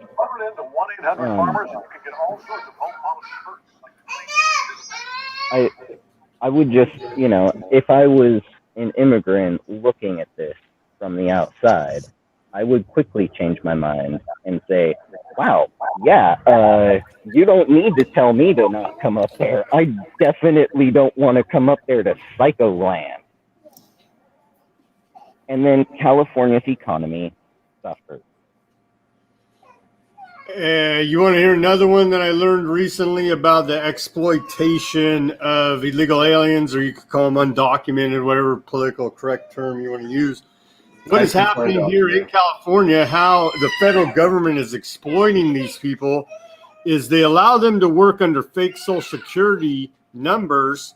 They take that tax, put it in the Social Security fund, and then these people are left without any claim to those funds. So they're essentially paying for benefits they will never receive. And it's all signed off by the IRS, and they know all full well and good about it. And that's exploitation of workers regardless of their immigration status. And that's allowed knowingly by our state and federal government. And it's disgusting to me. Yeah, and you know, the quick and easy solution to that is something that California has pretty much been hell-bent on trying to do for at least a decade now, which is, you know, this whole program of the dreamer kids who are like, you know,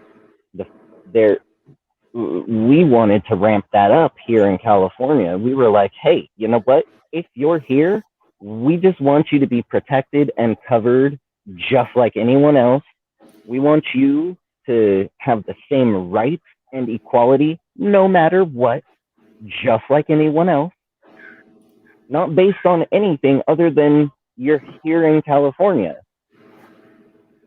And, you know, again, federal government, and I got to say, some of the extremists on both sides. I mean, I will never, ever, ever forget the conversation I had while watching a bunch of dreamer kids in white shirts marching down 4th Street in San Rafael, Marin County, California. And there's this somewhat older lady, you know, and she's very disgusted by the whole thing. And she makes a kind of offhand comment towards me of, can you believe this? And I go, yeah, I know, right? It's really unfortunate that they would have to actually parade down the street to make their cause known. Like, you know, this should be at the forefront of everyone's mind. And she just snaps her head and she goes, what? And so we started talking. I actually had dialogue with this woman who, it turns out, runs a landscaping service that is exclusively for exploiting people who do not have the proper paperwork. And she was very open about that. She wouldn't, you know, because she asked me, like, well, you know, with my business, I don't want them to have the same rights because I have to pay them more. I'm not going to hire you because, you know, I'm going to have to pay you a certain amount. And then I'm not going to make as much money. So it's straight up usury. And she's totally okay with it, right? Be very clear about that. And, you know, I make it clear to her that, well, I actually know a lot of landscaping, horticultural, genetics, you name it. Botany was like one of my favorite things to study. And she says, you know, well, then I definitely couldn't hire you because I could not afford you. I would lose money. What I need is people who I can pay $1 to go and do some work for some hours. And I want it that way. And I was just like disgusted. I was horrified and I was straight up disgusted at that person. Like, I don't know if I can actually consider them a human being at that point. Wow, you have lost your humanity, person.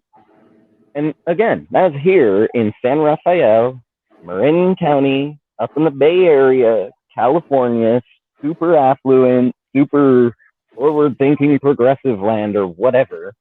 And you know, it just speaks to the problem that there are extremists, and it's not a red or a blue thing. There are people who have extreme ways of thinking and being, like this lady and her willingness to be a usurer, to like just straight up like hardcore exploit people so that she can monetarily profit and live the lush life.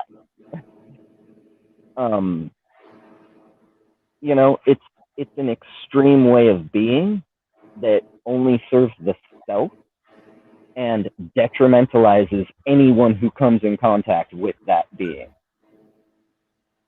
As long as we can agree that as Californians, stuff like that, right? Usury, exploitation, that's not cool. Slavery, that's not cool.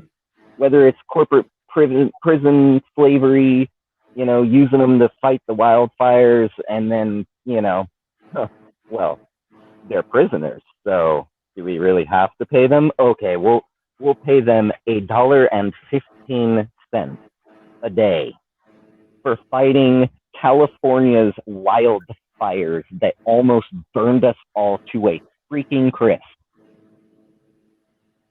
We needed their help, yes. They were prisoners, yes. People who messed up. They're serving time for their crimes. However, that's not any sort of justification. There is no justification for straight up usury, which ultimately comes down to, I mean, it might as well be slavery at that point. Oh, the difference is the slaves weren't paid and we're paying them $1.15. Yeah, it might as well be slavery, in my opinion.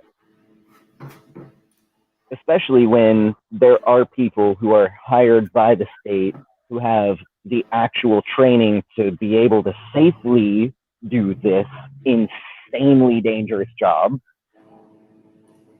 They get paid a good amount of money. They should probably still be paid more, but it's not $1.15 a day. So, you know, if we can all agree to not be extreme and just be Californians, then we should also be able to see that America has become very extreme. Red, blue, doesn't matter. America is extremist, and that tug of war is getting worse and worse.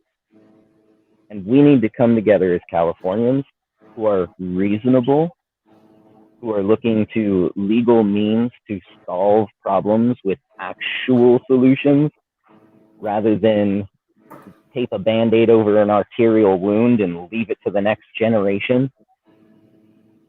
We all need to come together. We all need to actually put these ideas together, and then we need to hardcore force our California government to act, to implement change. Sorry, I kind of hijacked the microphone again. So no, you're right. You're right. You're right. And The government, the Democrats, let's just say, because they're the ones say we care about these immigrants. We care, right? They're signing off on the exploitation of them. I mean, that's the fact of the matter. Okay. Yeah, exactly. There were already children who had disappeared into foster homes, again, using children as commodities, as resources, as sources of generating revenue. And these are children who are like, I guess, you know, criminals for coming over here, and we don't want them, so we're going to imprison them. But then magically they get spirited away in, you know, secrecy out into foster homes and through adoption agencies of varying sorts. And people are paying money. People are receiving money. There's, you know, income being generated on it. And when it came out, the government had to turn around and go back and go and try to actually find all of those children and bring them back to the facility, which is kind of sad for the kids. But, it sucks that America is making children pay for its ineptitude and unwillingness to be decent. Oh, but wait, that's right. We just returned to decency, right? Yeah. Continuing the expose of Biden, a different shade of Trump, as Jason just pointed out, and Sam, and thanks, Jason, for that phrasing. I want to show you a video, if I may, that was recently made here at Yes California. YesCal prediction: Cahill will let Chauvin off, and there will be no Biden police reform. If I could just show that to you real quick, I think this will be interesting.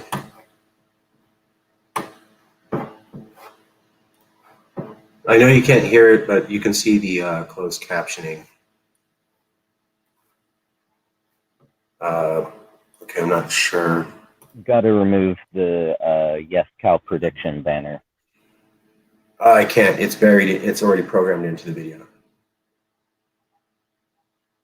So I'll cover this in a second, but just want to let you show that this is the video that talks about this. You can see in the closed captioning some of the things that were going on. So basically what's happening is Joe Biden has been going around saying he's about racial justice and Black Lives Matter, and he loves it so much, and he is all about it.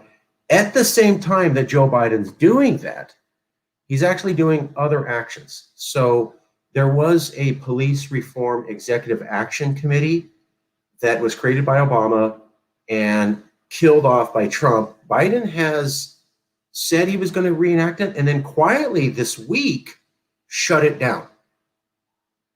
There was another executive oversight committee exclusively under the power of the presidency. He also shut that one down. Now, this was two executive actions that he could have taken unilaterally on police reform, and while giving a speech about racial justice and George Floyd, he shut these two committees down. Didn't tell anybody, did it while giving a speech. That's a fact. Secondly, Joe Biden is now under less pressure from police reform because of the George Floyd decision. The fact that there was 3 strikes now has Democrats saying we don't actually need to do police reform. And what that has led to is Joe Biden is attending no meetings in Congress on reinstituting, I think it's called the George Floyd law. So he has this law, he's saying we're going to fix the police, and here it is. He's gone to none of the meetings or met with any Republicans or any Democrats about getting that law passed. That's not how you do it. If you're president and you care, you meet with people and you negotiate, you put your word behind it. He's gone to no meetings. His staff has said there's less pressure to do anything, and he has pulled out of 2 executive committees on oversight and police reform while giving a speech about racial justice in America. Additionally, I wanted to remind everybody that when Joe Biden was elected, there was a leaked audio conference where he told the civil rights leaders of America who said, can you enact executive actions to deal with police violence? And he told them, to hell with you. Months ago, days after elected, top civil rights leaders, hey, Joe Biden, Obama did a lot of executive actions and even the Republicans won't let you. Can you do executive actions? No, I will not. And if you don't like it, quotes, to hell with you, and quotes, I'm that white boy. Yes, he said that. Yes, that happened days after he was elected. Well, it's now months in, first 100 days. And guess what? He's a truthful man.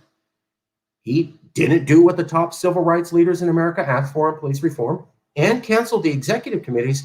And he did it in a very clever manner where he canceled them while talking about racial justice in America.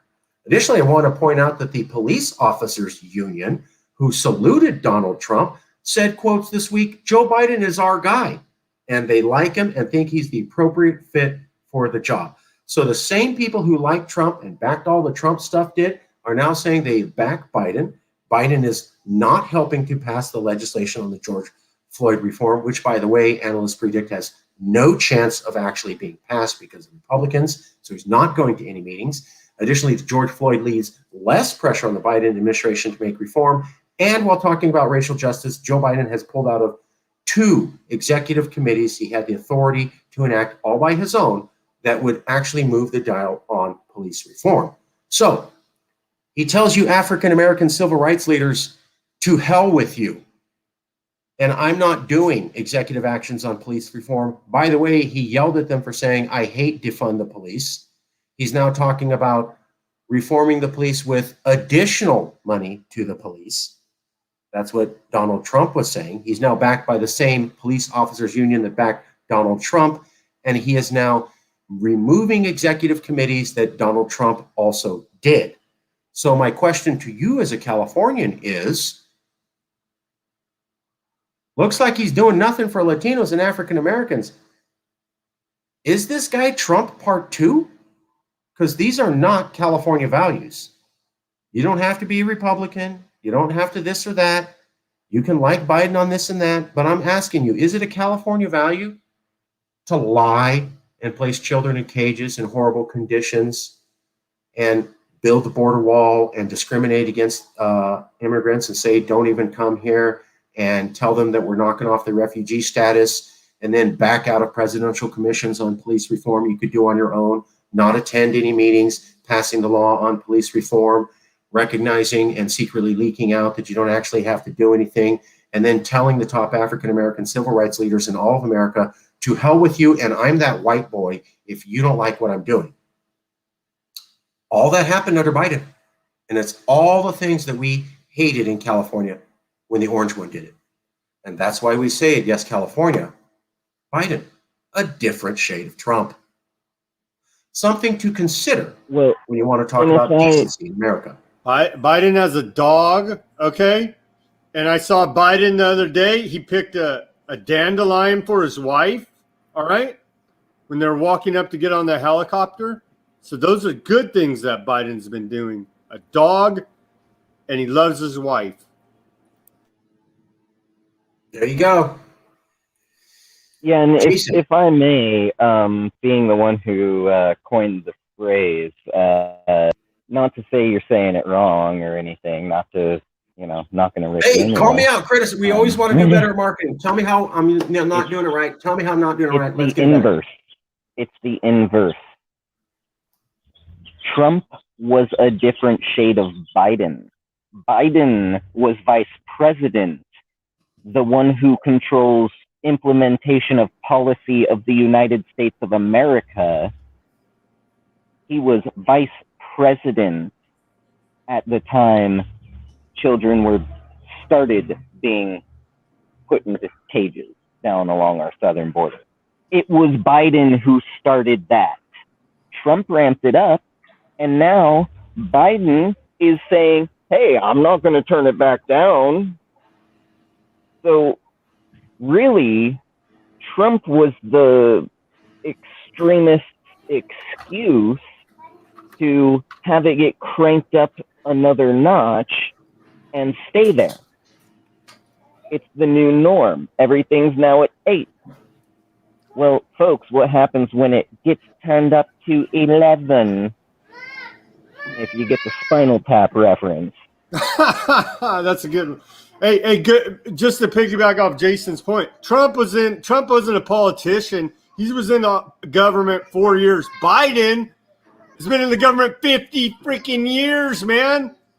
So you want to talk about systemic racism, which they're saying, oh, systemic racism. Okay, well, it blows my mind that the guy who's the government for 50 years says systemic racism. Well, he's pointing the finger at himself. I mean, well, let's not forget, he voted against reintegrating schools at a certain point. Quote, because I don't want my kids to go to school in a jungle.